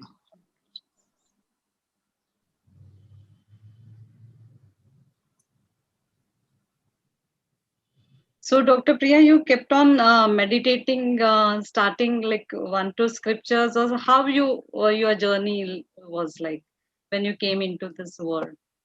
I was very excited, sister, because I did not know, like, I was learning the Bible for the first time. I never knew so much in detail. And I started like keeping a book and pen and I started writing down. And whichever scriptures touched me, I used to spend time after the word, like alone in my room. And of course, initially, because I was not mature, I used to connect to God with my emotions. And that's how I used to learn the scriptures. But later I learned where Jesus was telling the Samaritan woman that God is a spirit and he should be worshipped in spirit and in truth. Then I started realizing. And of course, sister, it took me a long time. I mean, in this 1 year, it was not a overnight experience. I was not consistent also. I learned a lot of things practically. No. Praise. Hold on. I got a call. Listen. Yes, I Papa. heard up till you were caught up with social media and you did not want to leave from there. Then what happened? Then as I started studying the word, like I was interested in knowing more and more.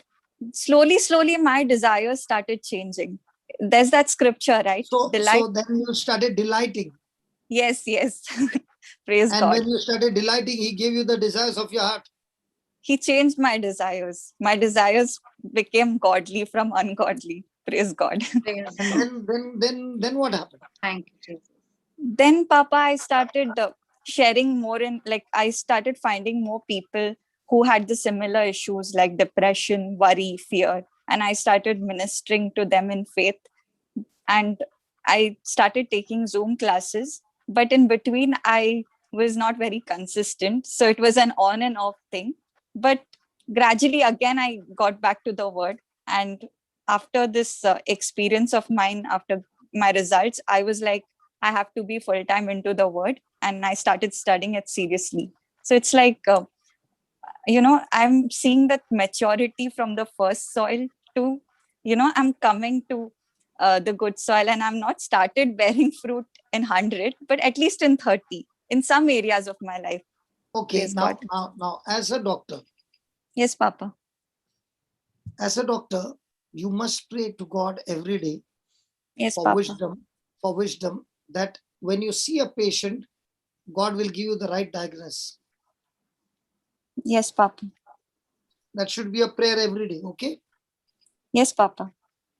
So when a person comes with a complicated matter, God will tell you exactly what to do, and the complicated matter will be over in few minutes, just like that.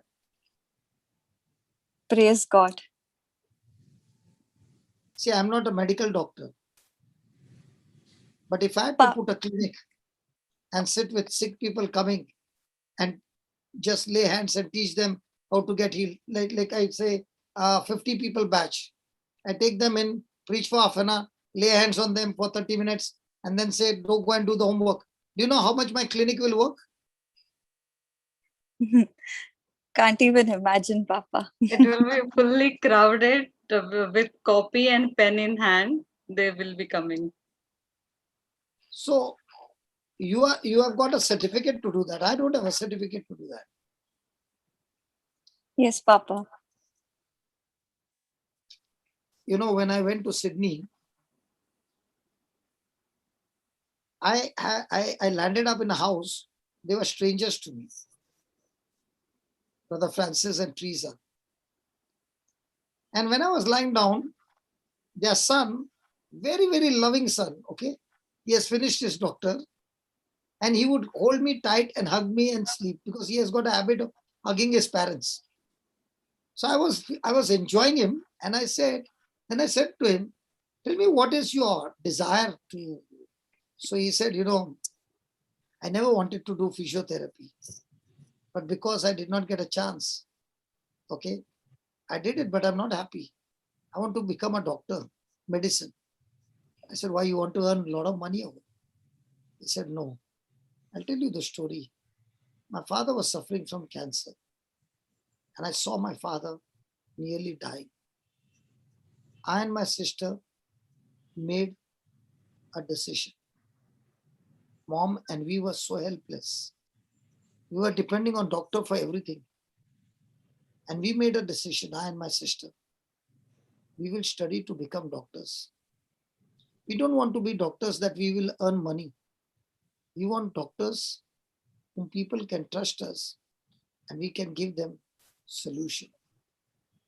So when he said that, we both cried on the bed. And I caught his hand and I said, come on, let's pray. And we finished our prayer and I said, you know what? God has answered your prayer. Get ready now. Begin to study and you will find God opening the door for you. And then I asked him, tomorrow, can you come to church? I'm having a session and you are in physiotherapist, right? Why don't you call your fellow friends, doctors, and tell them, this man who has come is going to demonstrate how to heal arthritis. Now, arthritis is a disease which is incurable. And he said, brother, hold on. You are trying to say you're going to heal arthritis? I said, yes, you will see it. The Lord is going to do it. So he said, I would love to come and see. I said, call your friends. So he called 4 of his friends. And there was one of the doctor whose finger was not moving. Okay. He said, along with the arthritis, can you fix my finger? So I said, yes. And I called these doctors out and I said, have a close look at it. And we are going to see all of them getting healed. And I began to use the scriptures, Psalm 22:14, explaining to those candidates who needed healing. In that, everyone got healed, including the doctor who had a problem with his finger. So Joel was so interested now, being a physiotherapist, that this is his job. So he would come and we would practice. After I left, he said, when I went back, I began to practice what I had learned. I cannot use scriptures because my profession doesn't allow me to use scriptures.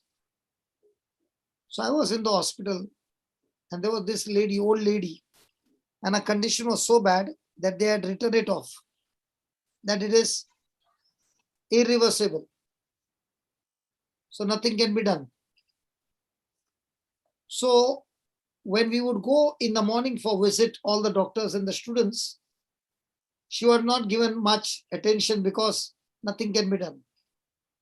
So after the rounds were over, I went to her personally and became a good friend of her. And having become a good friend, I asked her, can I pray with you? And she was a Christian. She said, surely. And at the same time, I gave her some scriptures and told her, can you do this? And we will see the miracle. She believed what I said. After 3 or 4 days, we were again taking a round and she called out to the doctor. And the doctor came, began to talk to her. And she said, doctor, I've got some surprise for you. So I said, tell me what's the surprise? She got out of her bed like a young lady and stood straight and began to walk. The Oh, doctor praise God. was Praise amazed. God. And then she said to the doctor, do you think your medicine has done it? No. I want to tell you, among all your group, no, that one who is standing right behind there, he is the one who comes to me every day and helps me to do my exercise. And she did not say about the scriptures because he would be in trouble. Mhm. He's the one who got this job done. Praise God. Praise God. Thank you, Jesus. So when Joel saw that he has been anointed by God, that he can use his profession and as well as the supernatural power of God, Joel began to visit Home for the Aged, not on professional basis, but on charity. And he would go there and do some physiotherapies with those aged people, and at the same time, use the tools of heaven and get them healed. Wow. So he was so fascinated that he said, brother, if I can use this and the bones can be fixed, how much more now when I'm learning medicine? He got admission in the very top college with scholarship and everything paid off, and is doing his medicine now. And even in the class now, he's topping the class. And every time they ask him, how do you do that? He says, God is with me and he is the one who is helping me. And his mom corrected him and said, don't use God, use the name Jesus. And now he's saying, Jesus in me is helping me do all these things. Praise God. Thank you, Jesus. Thank you, Jesus. So Priya, Yes, Papa. as your name is Priya, means what? Love. Yeah. So love will go and touch the people in love, talk to them in love, treat them in love, touch them in love, heal them in love, create wonderful signs and wonders in love. Amen. Amen. Praise Amen. Amen. So Lovely. Father, I thank you. I shared this testimony for Priya so that she also gets pregnant, that from now on, she might be an MBBS or whatever alphabets, but she got words from your kingdom that she can touch a patient and still with divine anointing create a divine miracle in the lives of people. Father, I thank you as I'm speaking the word. Priya is pregnant with this truth. I thank you, Lord, that I see with my eyes of faith, anointed woman of God. Even though the certificate is saying something, but the Spirit of God, who is the Creator, working with her, helping her to know every case that is coming to her, turn into victory. All the gone cases are coming to her.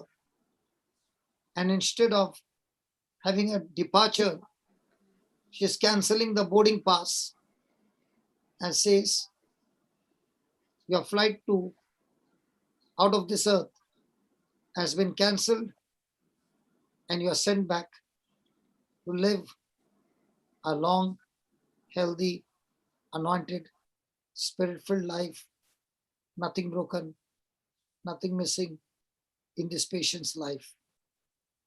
Thank you for this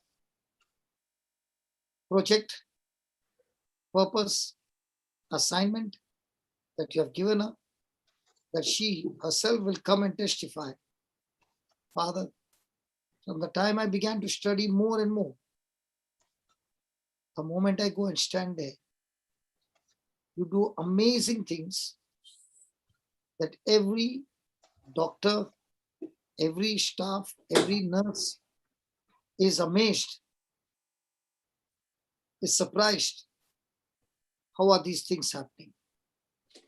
I thank you, I praise you for this.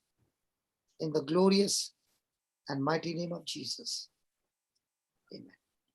Amen. Amen. Thank you, Jesus.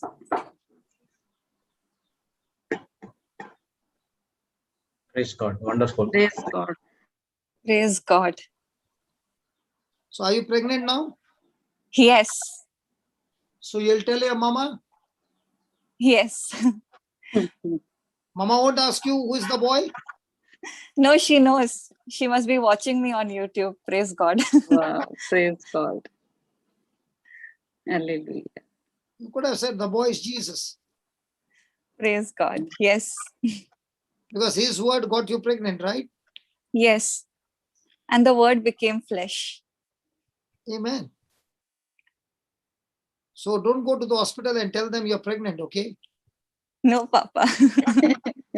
You can come and tell us that you're pregnant. Praise God. Yes.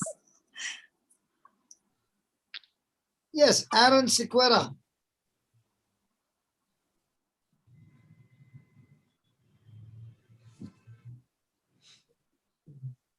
Brother Aaron, can you unmute yourself? Yes. Brother, This Oh, can you yeah. can hear you hear some me? bike sound? Can you hear some bike sound? No. This road Hello, is like brother. this road is like a airport runway. Oh, Okay, hardly any vehicles are coming here. So they come at night, and all outside they start. Now it will. Now one fellow has already started coming. So this is another nuisance that happens at night. there's no the police coming. This is an interior road. Okay. This is the last end of the road where the mountain is. So we are right on the top, and you can see the whole view from the top. So Oh, this is okay. the last road. After that, there is no road. After that, there is a big mountain. So Okay. this road, there are no traffics going ahead, no? So it's a straight like a runway. Absolutely like a runway. No gullies in between, no crossroads. You come from that end to this end, straight, till the end of the road.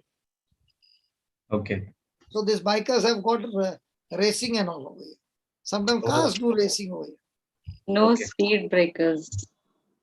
Even the speed breakers are that these youth who are there, here, they get high with different substances, no?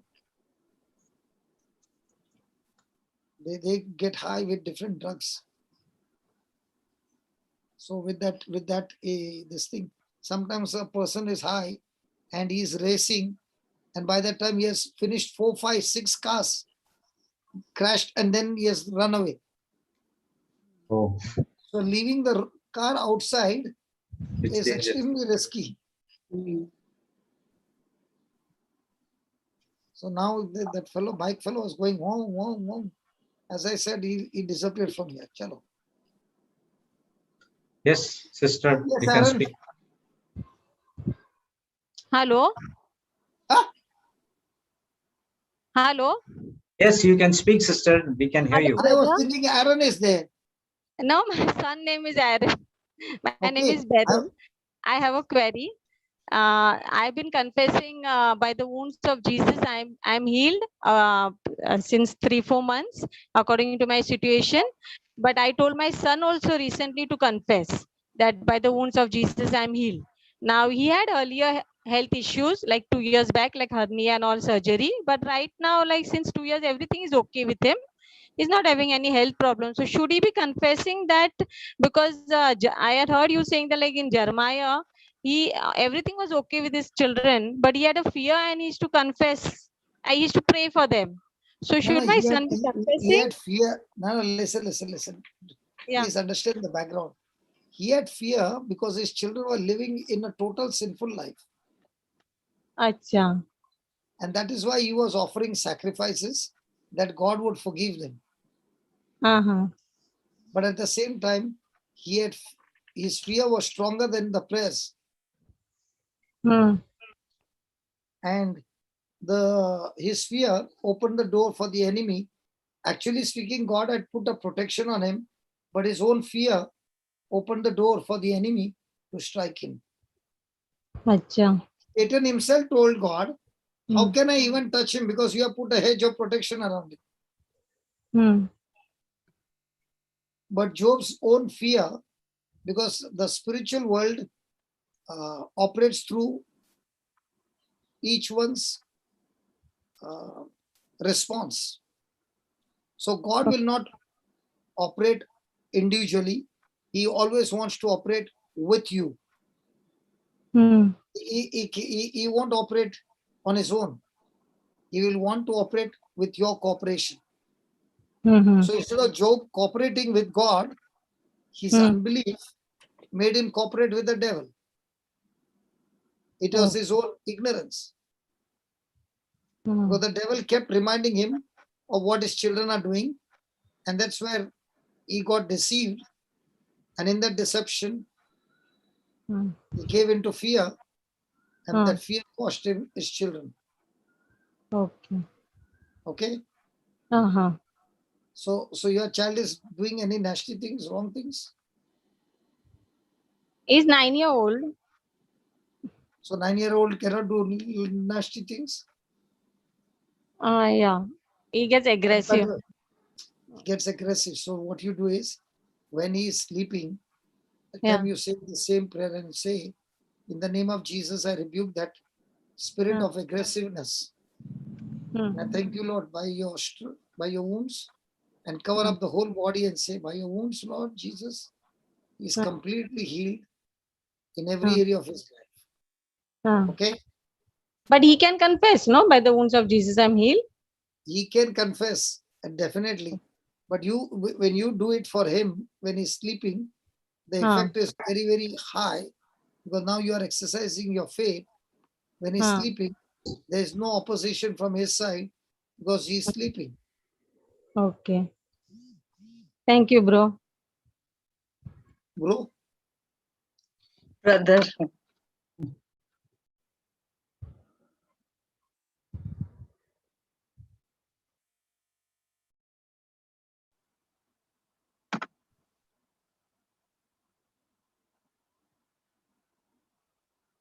Thank you, Jesus.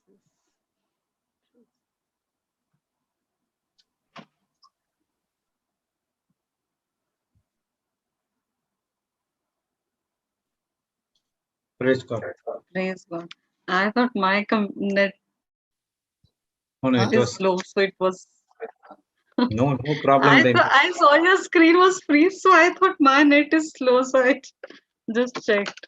my screen was what? Freezed, like when it was still.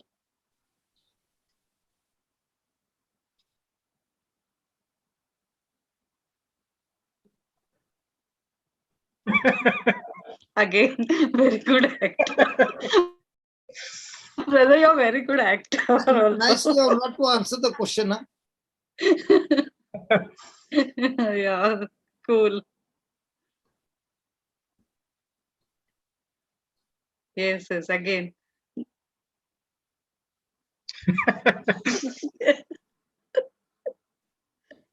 You will relax in 1 or 2 minutes, sister. Wait.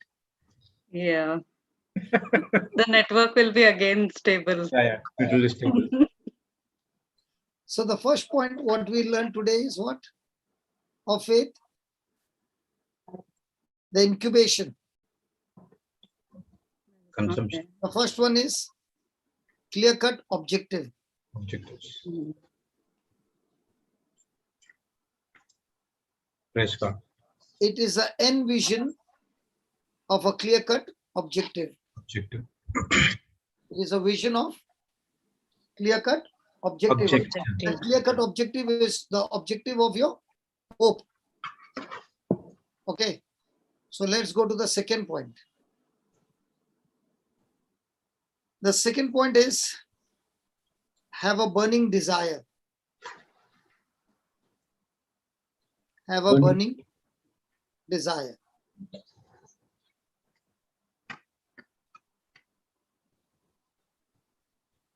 So second point, have a burning desire. So many Desire. people pray casually, God, answer my prayer.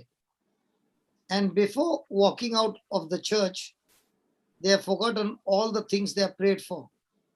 Possible? Yes. So that kind of attitude will never bring the faith and touch of God.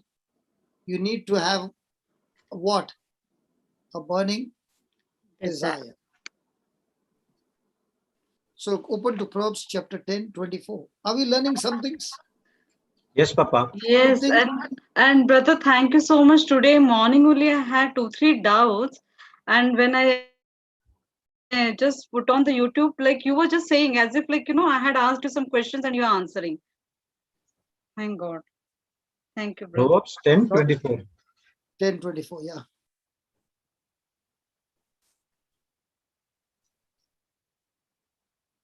Today Jocelyn has not come. She has gone to some other class.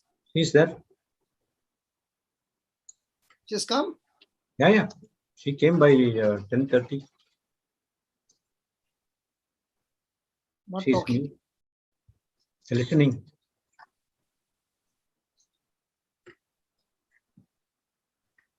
The fear of the wicked, it shall come upon him, but the desire of the righteous shall be granted.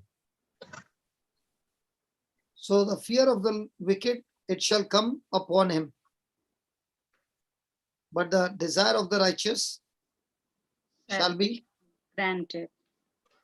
granted. So do what's I need to difference? have, Difference come upon him and granted. sorry? Okay, when we hear something wrong, the fear shall come. So the negative shall come on the wicked one. But the one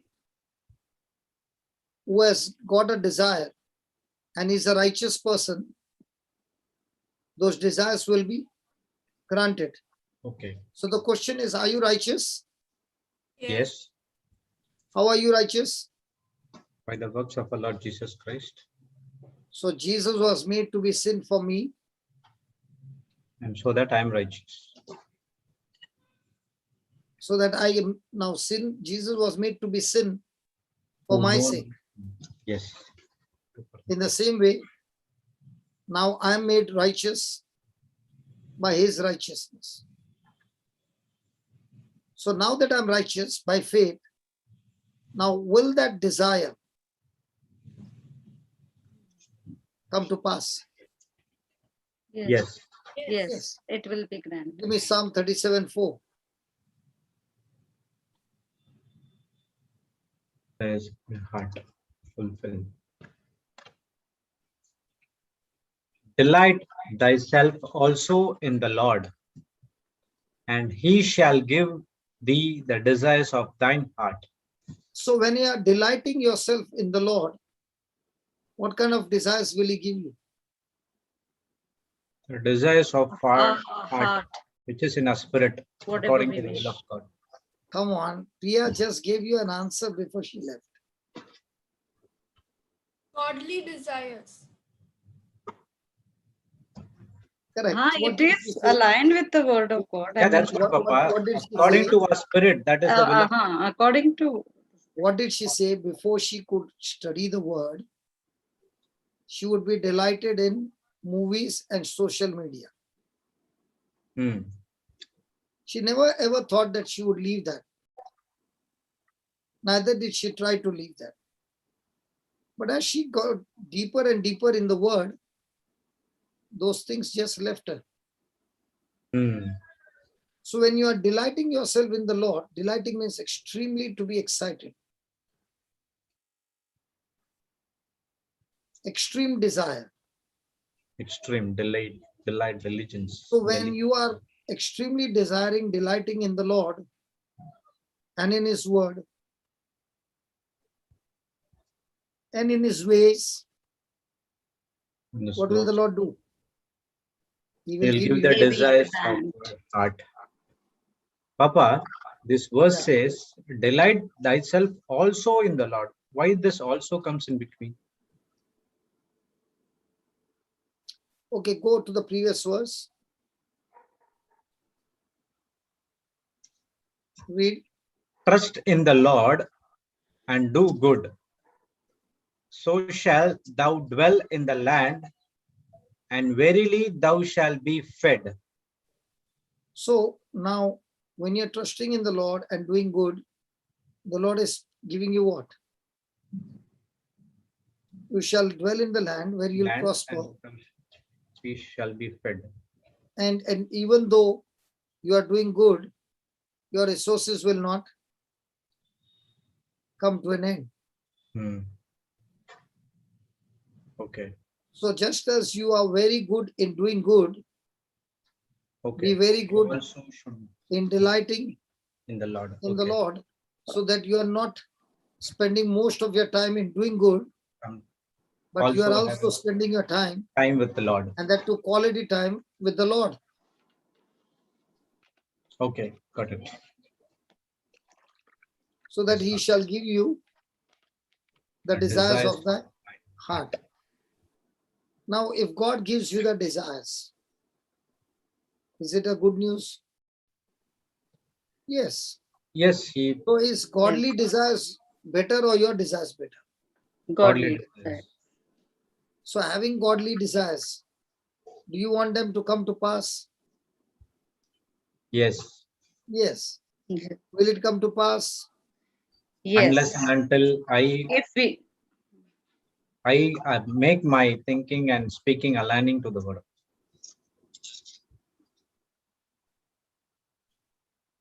I just asked you a question. Will Yes. those desires come to pass? Yes or no? Yes. Yes, yes. No. Strong desires. Yes. Based on word. Jesse, will it come to pass? No. Let's see what Jessie has to say when She is Jude having said her lunch, no. Papa. No. I finish. Okay, she's having a lunch. Okay. I finish. I'm here. No. It will not come to pass. It There will is a not come to condition. pass. How There is come you and Jude became into a divided? I am expert in divide and rule. You see, how come you all got divided? No, we said the same thing, We right? said the same thing. I said no only. I also You said said no. first yes. Huh? You said first yes. Papa recorded everything you said. Is it because Jesse said no? You are saying no. No, No, I Brother said Jude- no first only. Brother Jude knows. He takes revision every day. You I can said go first and only. I check said it no. because thank God everything is recorded. You can tomorrow while you're hearing no. Yeah. Yeah. I said first only. Ask Sister Alice. I said yes, brother. Brother Jude said no. I said yes. Why not? If it is strong desires of my heart, definitely it will be granted when it is based on the word. So Brother Jude said no. Jude, you said no. Yes, he said no. And Sister Jessie also said no. No. Jude, did you say no? Yes, Papa. Can you just rewind on the YouTube and see? Yes, surely I said no. I said yes. You asked Jessie, she's not bearing witness to you. I don't know. I have to go and listen to the No, YouTube. but Brother Jude said no. Yes, that is true. Papa is talking about the first response. I I have to go and listen to No, the YouTube. I said it will not come to pass unless and until I align my thinking and my speaking to the word of God. Yeah. That was what you said. Then I But said then no. brother asked you, I just asked you Asked simple one question. simple question. I said no. Yeah. So what is your answer? Why it will not come to pass? Because there is my part has to be done. And what is your The part? next verse is the answer.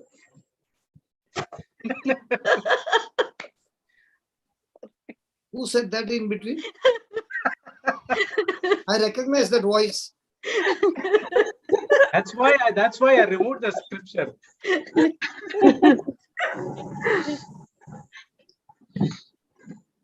Praise God. So how the lawyers are one after another helping each other? Why will it not come to pass, Baba? Because I have to align myself, commit myself to the word of God. Still it won't come. You have to commit your Ways. unto the Lord Your ways are my ways. and Still it trust. won't come to pass. Still We won't should come to have pass. burning desire. Because you have not yet completed the answer. Trust. Huh? Trusting in him. So you got a scripture open there. Yeah. I would share it. I removed it We because are the answer is righteous. there. We are righteous. No. Means The we are answer is in trusting verse of God, 5. no? The answer is in verse 5. Commit thy way unto the Lord. Trust also in him, and he shall bring it to pass. So how many people in the church do you find committed to the word? I'm not Less, saying committed to the ministry. I'm saying committed to the word. less number. How many people are trusting in the Lord?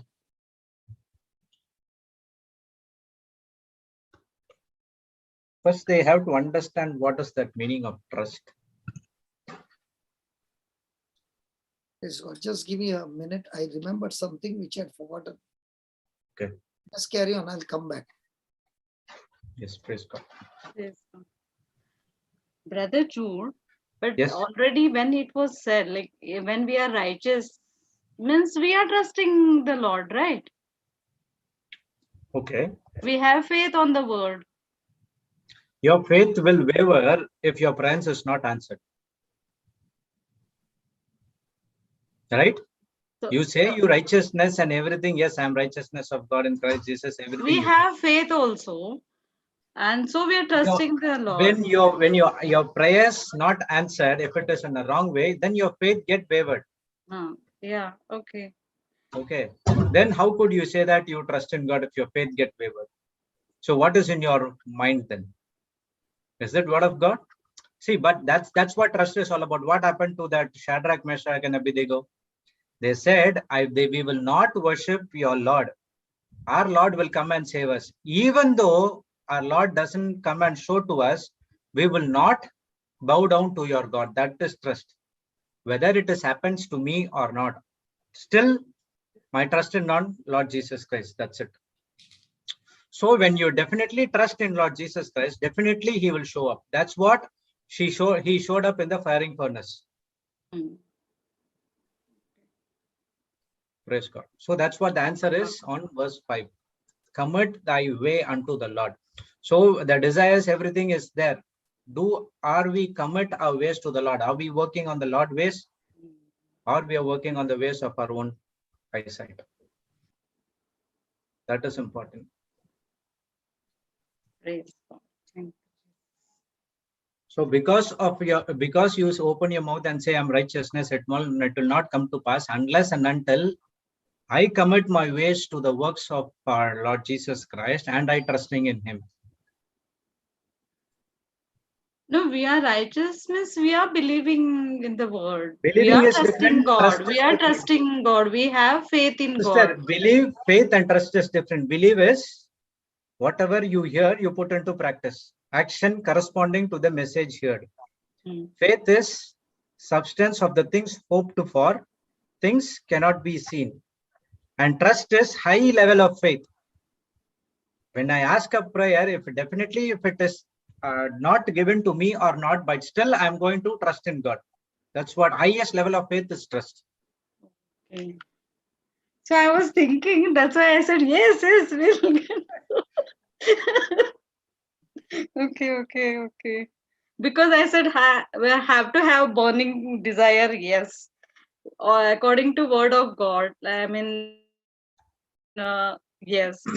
And God said, Everything is like, there, you are but if you don't righteous have and trust, you're everything is there. If you don't have trust, then last important trust part. is the place where you have your mind at rest and you are at peace. Nothing can come and change you. It's like concrete. Yeah. with iron bar. Nothing can be changed you. Even the circumstances cannot change anything. Praise God. AB raised his hand. Praise God.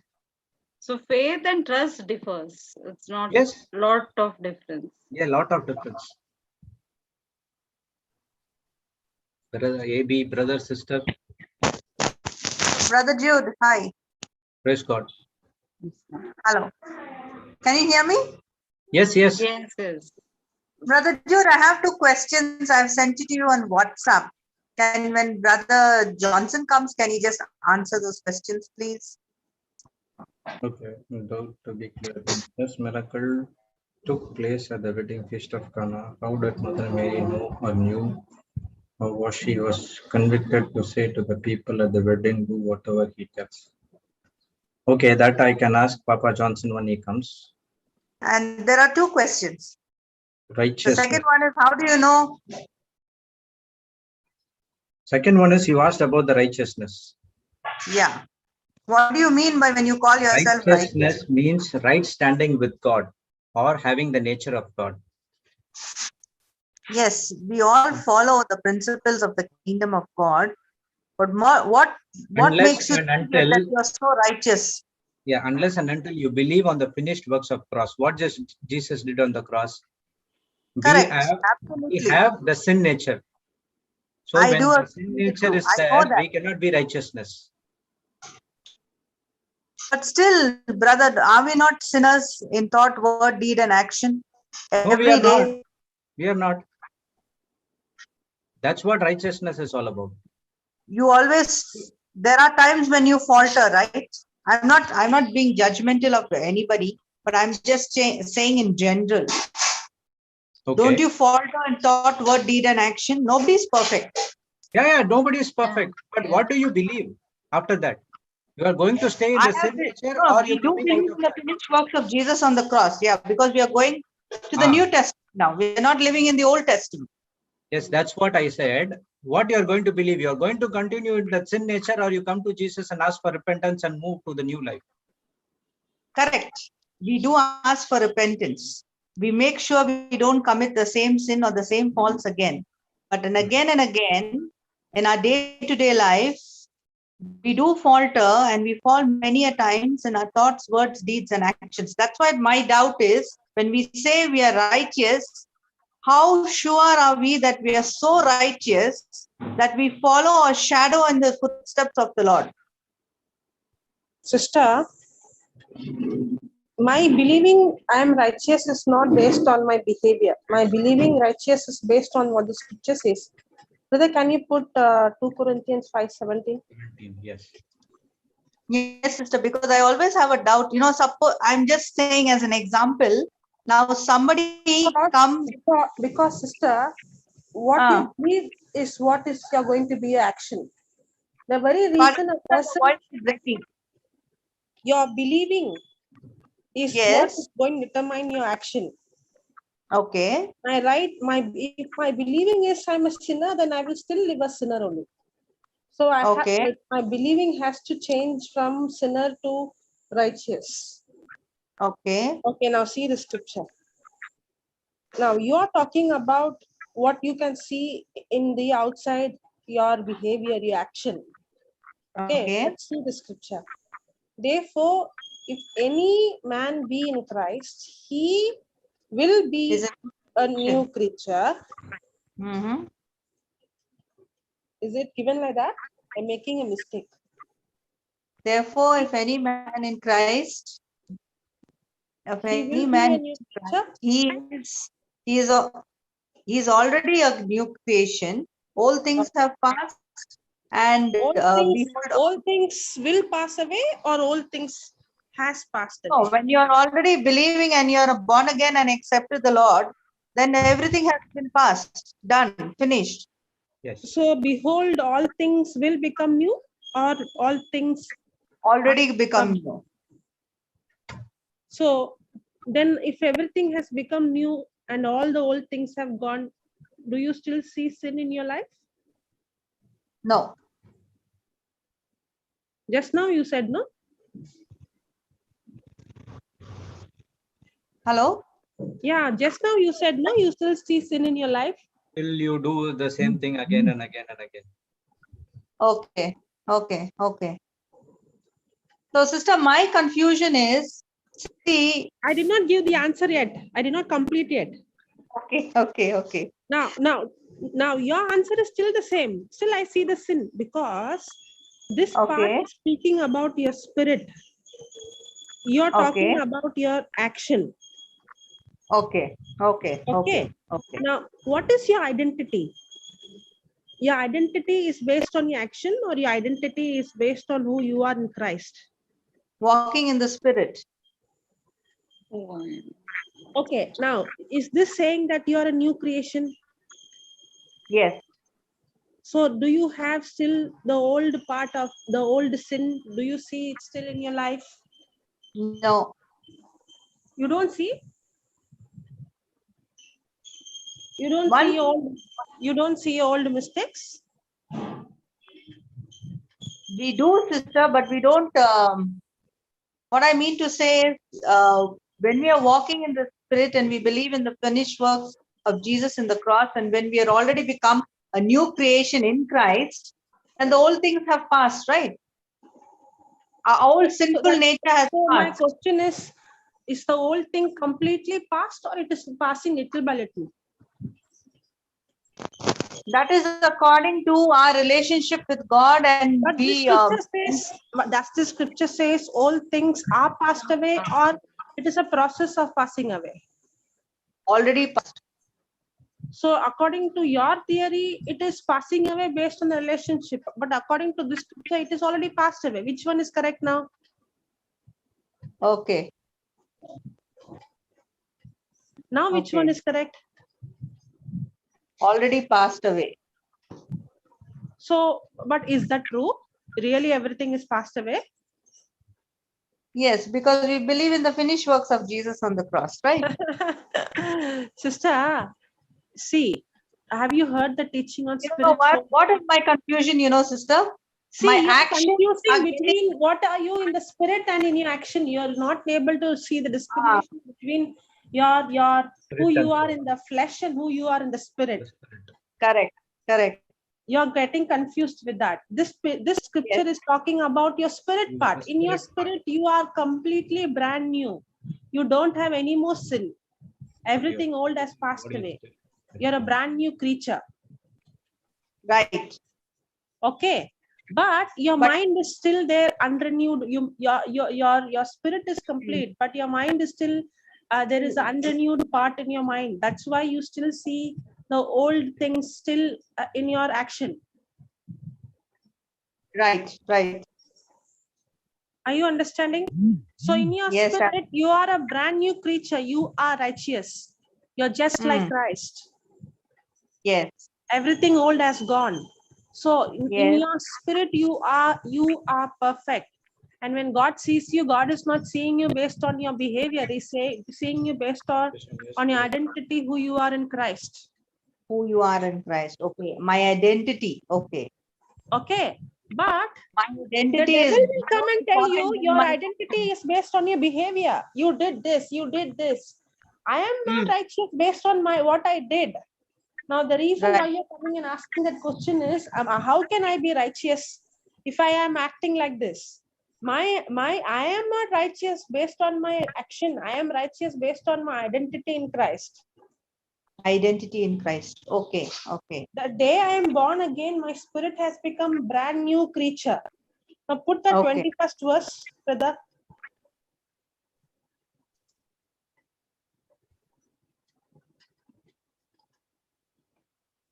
For he had made now read that, sister. For he had made him to be sin for us. So was Jesus made sin? Was he made sin? For he had made him to be sin for us. Made him to be sin. Did he commit sin? No. No. But because of our sins, he took that upon himself. Correct. Then?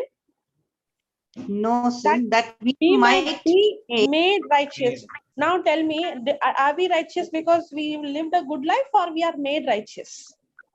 We are made righteous. Just like how Jesus, who never committed sin, he was made sin. In the Okay. same way, we who never has committed any righteous act, we are made righteous. Okay. Okay. We are not righteous based on our behavior. Okay. We are made instantly righteous the day we are born again. We have the nature of God is put in us. Right. In our spirit, instantly everything old has gone and everything has become new. And we have the nature of God in us, and we have the right standing with God, regardless of what we have done in the past. Okay. And regardless of what our action is. Okay. So my righteousness is not based on my behavior. My All righteousness right. is based on who I am, what I am in Christ. That is my being. I am righteous. That is the truth. So whether that's you what see my action right or wrong, I am righteous. But the more I start believing I'm righteous, my action also will line up righteous. The reason why my action is not lining up righteous is because the problem is with my believing. I'm still believing I'm a sinner. The more I have the sin consciousness, then I'm going to live a sinful life. So I have to change my believing has to change, my thinking has to change. So my thinking has to be aligned with the word of God. So right thinking will lead to my right believing, and right believing leads to my right confession, right? Exactly. Yes, So my right believing, my right thinking will come. So are you going to, your thinking is going to be based on what you see, hear, smell, taste, or you're going to take the scripture and say, Lord, if your word says that I'm a new creature, I'm a new creature. If your word says I'm made righteous, I'm made righteous in Christ. So when you start changing your thinking, your believing changes. Then your action also changes. The action changing becomes the result of your believing. So if you're not seeing a righteous life, that means the believing is not right. Okay. Okay. No, I had the formula, sister, because brother had given it much earlier. Formula, but you didn't understand practically how it is. It is not only applying the formula. Yeah, but good that she that's why she wants to come and learn, no? That's why she came and asked. Praise God. So in the same way, sister, I'll tell you one thing. Yes. Even I committed sins. Okay. I committed the wrong things in everything. But when I came into born again, I started renewing my mind with the word of God. Renewing your mind. With the word of God. So when that sin nature or the sin thinking comes into my mind, the Holy Spirit reminds me that you are righteousness of God in Christ Jesus, the way you believe. So immediately what will happen? My mind is renewed by the word of God. I will now discern what is right and what is wrong. Yeah, so I will not commit my sin. You're being convicted. Yes, convicted by the Holy Spirit that you are made righteousness of God in Christ Jesus. Correct. So correct. My new nature and spirit talks to me, and now I stop doing that. Okay, right. So the renewing of mind is very important. Yes, and my identity in Christ. Yes, praise God. Yes. Thank you, brother. But just the other question about the wedding feast of sister. Cana. Even I don't know about that. Might be Sister Jocelyn. No, Sister Jocelyn. Can Jocelyn answer that? What question? Okay. There's another doubt I always have in my mind. The first miracle that Jesus performed at the wedding feast of Cana. Okay. Okay.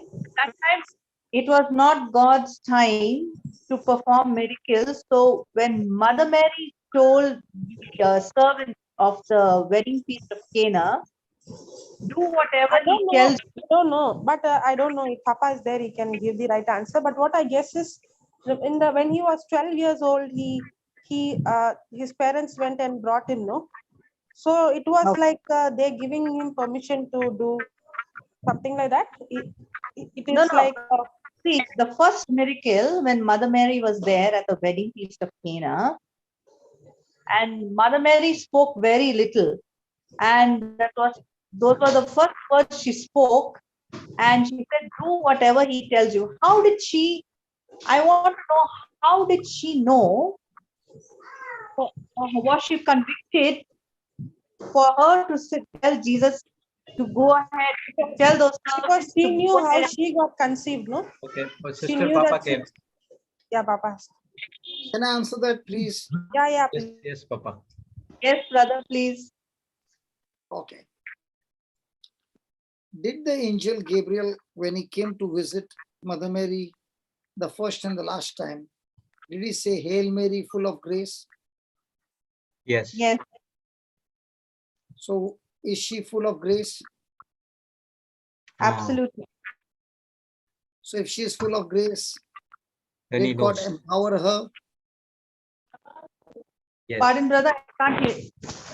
If she is full of grace, did the Father empower her for a special mission? Okay, okay. Yes or no? Right. Yes, yes. Yes. Now, in all her journey, did she go around convincing anybody? No. Was she stuck to God and she was only stuck to God? Yes. Did she Yes. go and convince Joseph that she was right? No. She doesn't have to convince anybody, brother. Was the Holy Spirit? But I'm asking you yes Because- or no. No, no. Now in our life, do we go and convince everybody? Yes, we do. Did she bother? No. No. Because in her mind it is, I did not plan it, God planned it. Okay. And if God has planned it, Okay. then God will surely be responsible to finish it. Okay. All It right. was not her desire to get pregnant, no, out of wedlock. Yes. Okay. Now, as she began to grow Okay. in that faith, Okay. did she see her son Jesus at 12 challenging the scholars? Yes. In the temple. Now, when she said, why have you done this? What did Jesus say? Don't you know I have to go about my father's business? Did she understand? No, Yes, she did. she did not understand. But she Okay. treasured and pondered it and treasured it in her heart. Okay. There are many things that she did not understand, Okay. but she did not reject what she heard. Okay. She Okay. pondered it and treasured it. Now, Okay. at the wedding, when there was no wine, she went Okay. and told her son lovingly, Okay. we have got no wine. All right. Are you married? Yes, brother. Do you have children? Yes, I do. Son? Yes, brother. My children are, my son is married, brother. I've got 3 grandchildren. Okay. Now your son is with his friends and you came to ask him something. And Okay. instead of mom is telling woman. Okay. How would you take it? Offensively. So what about Because Mother Mary? the reason being, I'm his mother and he should respect the fact that he needs to call me mom. Why would he call me woman? I feel it's offensive. So did he call his mom woman? Who? Jesus? Yeah. Yes, he did. So was Mother Mary offended? No, she wasn't. Why not? Because she was, I think the Holy Spirit was with her. She understood. So that means Holy Spirit is not with you. The Holy Spirit is with me, brother. But I just think that because God was with her and she listened to God and she never had a doubt in her mind, and So she he was can call always. her woman. I don't know, brother, really why Jesus called her woman. And on the cross also is saying, John is telling John, behold your mom. Amen. This is your son. But for his mom is saying, woman, This is your son. behold your son. I don't know, brother. I don't know that answer. Papa, Mother Mary was also, even in Genesis, it is called the woman and the serpent, the enmity. Correct? Go ahead. Correct? She got disconnected. She In really have- got disconnected. She's not statue. Huh? She really got no, disconnected. she really got disconnected. Yes, yes. No, I thought same. She won't do that. She won't do that. Okay. Yes, brother. Genesis 3. It happened that the woman who is supposed to crush the head of Satan, Okay. Jesus is saying to his disciples, Okay. she is the woman and Okay. her son is going to crush the head of Satan. And that's Okay. what he is Let's see. prophesying and Hmm. showing it to his disciples, Hmm. the prophecy that the Messiah would come and crush the head of Satan. This is the woman, and I am a son. And that's why he calls her woman in the beginning of his Okay. mission and in the completion of his mission. Now, did Hmm. Mother Mary understand that? Hmm. No. No. Yes. No. So there are many things that Jesus was doing in the spiritual which she did not understand. Okay. But that did not mean she opened her mouth and got flared up. Yes. She did not understand that when the angel Gabriel had said, his kingdom shall never come to an end. And now Okay. she's looking at Jesus on the cross. She could Okay. not understand that he would sit on the throne of his father David. And here, Okay. instead of sitting on the throne, is being crucified. She could not understand. The shepherd said, glory to God in the highest and peace to all men on earth. And yet, Okay. instead of bringing peace to all men, men are breaking him into pieces. She could not understand. She could not Okay. understand Simeon saying that he is the one who is the Messiah who will redeem his people. And yet the Redeemer is dying. She could not understand. Okay. She could not understand. And all these prophecies which were given to her were not manifesting. She could not understand. Hmm. But she could Yes, brother. understand one thing. And the understanding was, Angel Gabriel had said, the power of the Most High shall overshadow you, and you shall conceive a son. And that prophecy had come to pass, and she found herself pregnant without a man. So she began to realize there are many things that are happening in the spirit realm that I don't understand, but these are all supernatural. And this son whom I've got is not an ordinary son, he is the Son of God. Because the conception itself was supernatural. So she understands that this boy who I've got is not an ordinary boy, he is the creator. Nobody else can tell her, only she can tell. Because only she knows that there was no man involved in this pregnancy. So she is 100% sure. Joseph cannot be 100% sure whether it's from God or was it a man. But she is Okay. 100% sure because she knows she had no physical relationship with any man. Okay. Is that clear? Yes, brother. So when the time came that the wine was over, Okay. Mother Mary, feeling the compassion for that family on a wedding day, when food gets over or things get over, It is a shame Okay. for the family. She Mhm. goes and puts a request to her son. Please do something for them. Okay. He says, my hour has not yet come. Hmm. Does she argue with him? No. Has she planted a faith? Yes. Does she go and tell the servant, whatever he says, just do it? Yes. Is she full of grace? Yes. Why is she doing that?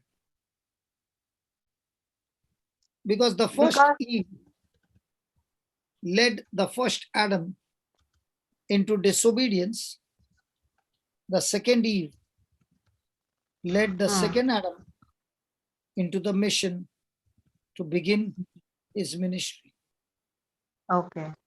The first Eve took him out of his mission. The second Eve led the man into the mission. Okay. Okay.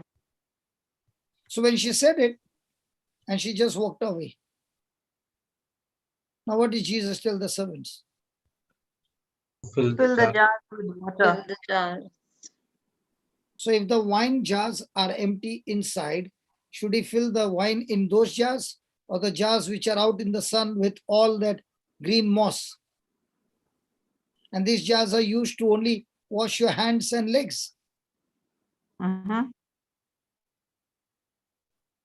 So Jesus says, fill those jars with water.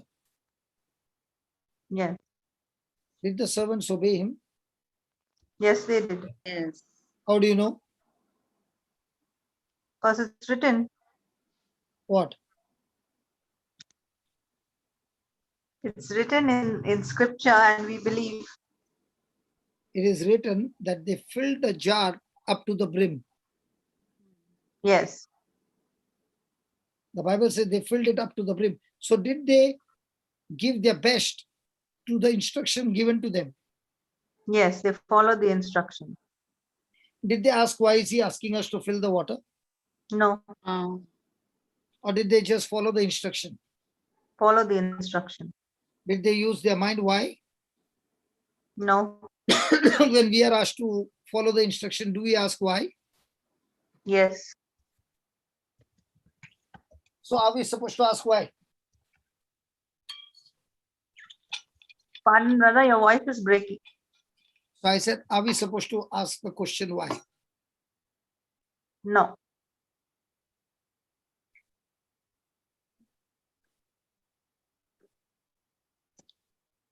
So praise God. Praise God. So what does Thank he you, brother, say? for that. No, I'm not yet finished. Okay. I thought. So he says to the main steward, Okay. take a portion of that water All right. and go and give it to the main Head steward. person to taste. Hmm. To taste. Hmm. What do you think must be happening to that servant? Do you understand what it means to give that water to drink? Yes. Because he looked at it from his perspective, it was still water. Hello. Let's say you are the servant and Jude is the Okay. boss. Hmm? Jude is the boss. Yes, You are brother. the servant. And I tell you Okay. that water from the jar, now go and give him to drink. Now, is the servant giving him giving him water to drink or wine to drink? It's supposed to be wine. Huh? What did they fill? Brother, in my perspective at that time, it would be water. For everybody, it would be water. Yeah. Water. And when he's taking it from the jar, also it is water. Hmm. When he's walking, also it is water. When he's giving to that man, also is water. Yes. But when the person is touching his lips, It changes to wine. so in our life, Yes, when does brother. our miracle from water turns into wine? When we believe and confess with And when believe you in our believe, heart and confess with our and when mouth. you believe, hold on, when you believe, what do you see? Hmm? Water or wine? What? What? Talk to me. Come on. When you believe, what do you see Yes. when you are it is in your hand? When I believe, it's water. So when you believe, are you righteous or unrighteous? Righteous. What do you see? Water. So what do you see yourself, righteous or unrighteous?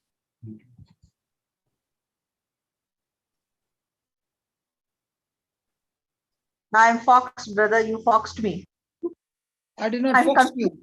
I'm giving you an understanding. Here we are not here to fox anybody. Here we are here to make a person understand the truth. The truth will make you free.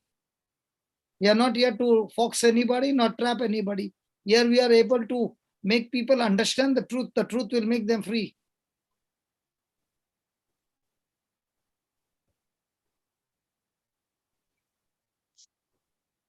My behavior, my action is always based on the knowledge that is running in my mind.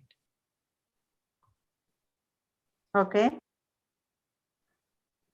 So if I understand that I'm righteous, not by my merits, Okay. but I'm righteous because he was made sin for me. Now, when was the last time you ever saw Jesus on the cross as sin?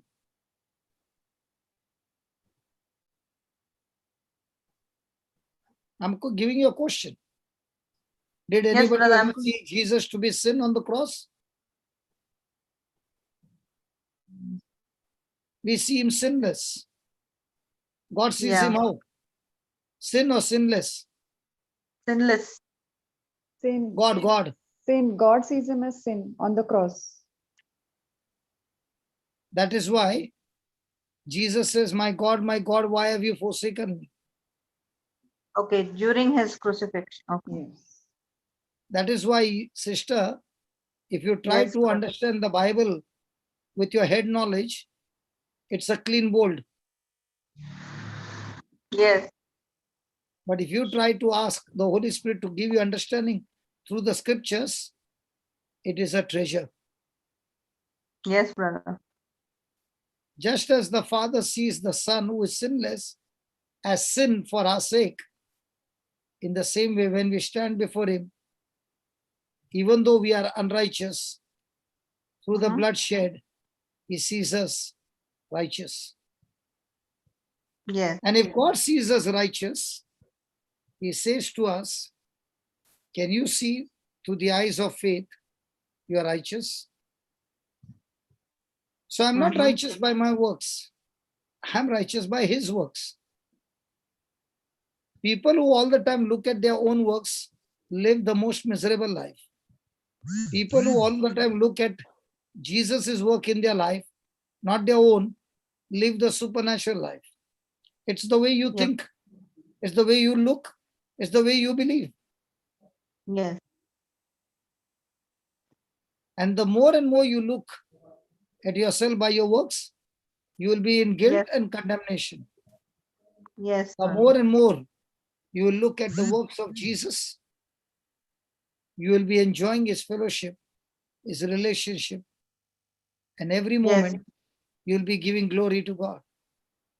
Yes, brother. So are you righteous by sight or by faith? By faith. But you committed sin, so are you righteous? The finished works of Jesus on the cross. I am asking only one question, yes or no.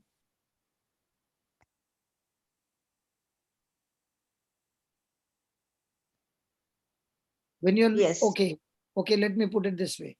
You got pain in your legs and you said, by the wounds of Jesus, I'm healed. You mean to say the pain is gone? There are many No. times pain is not gone. So because the pain is not gone, will you call yourself healed or sick? Sick. That's why you're walking on sense knowledge and saying you're sick. Yes. A Christian who is living by faith will say, I can feel in my senses I'm sick, but because the word of God declares, I'm righteous and I'm healed, I declare, I'm righteous, I'm healed. I do not accept that reports that says I'm sick. Yes, brother.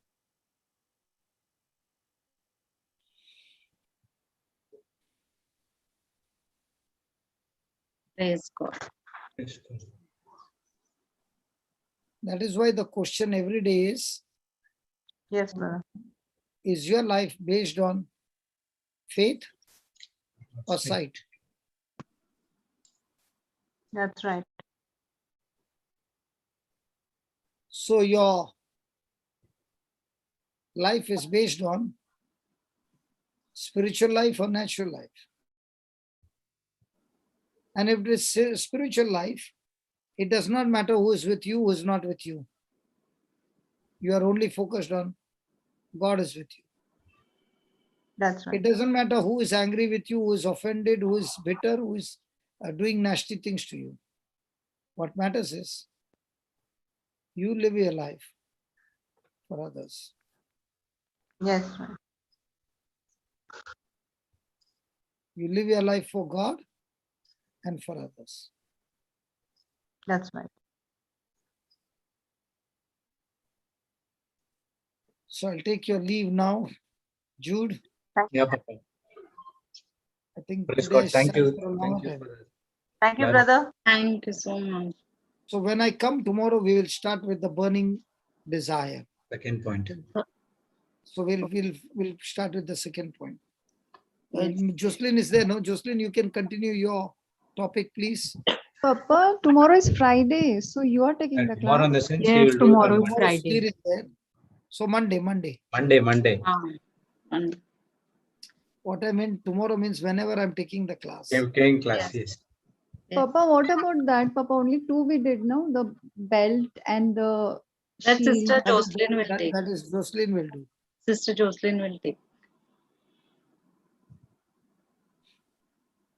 And after you finish all, I'll take a quick revision of adding some more points on that. Okay. Jocelyn, are you there, Baba? She's there, There are Baba? 6 or 7 armors. There. Yeah, she's there. Okay. Chalo, bye. Thank you, Papa. Bye. Thank you, Papa. Thank you, Papa. Thank you, Papa. Bye-bye. Bye Bye-bye. bye. Papa.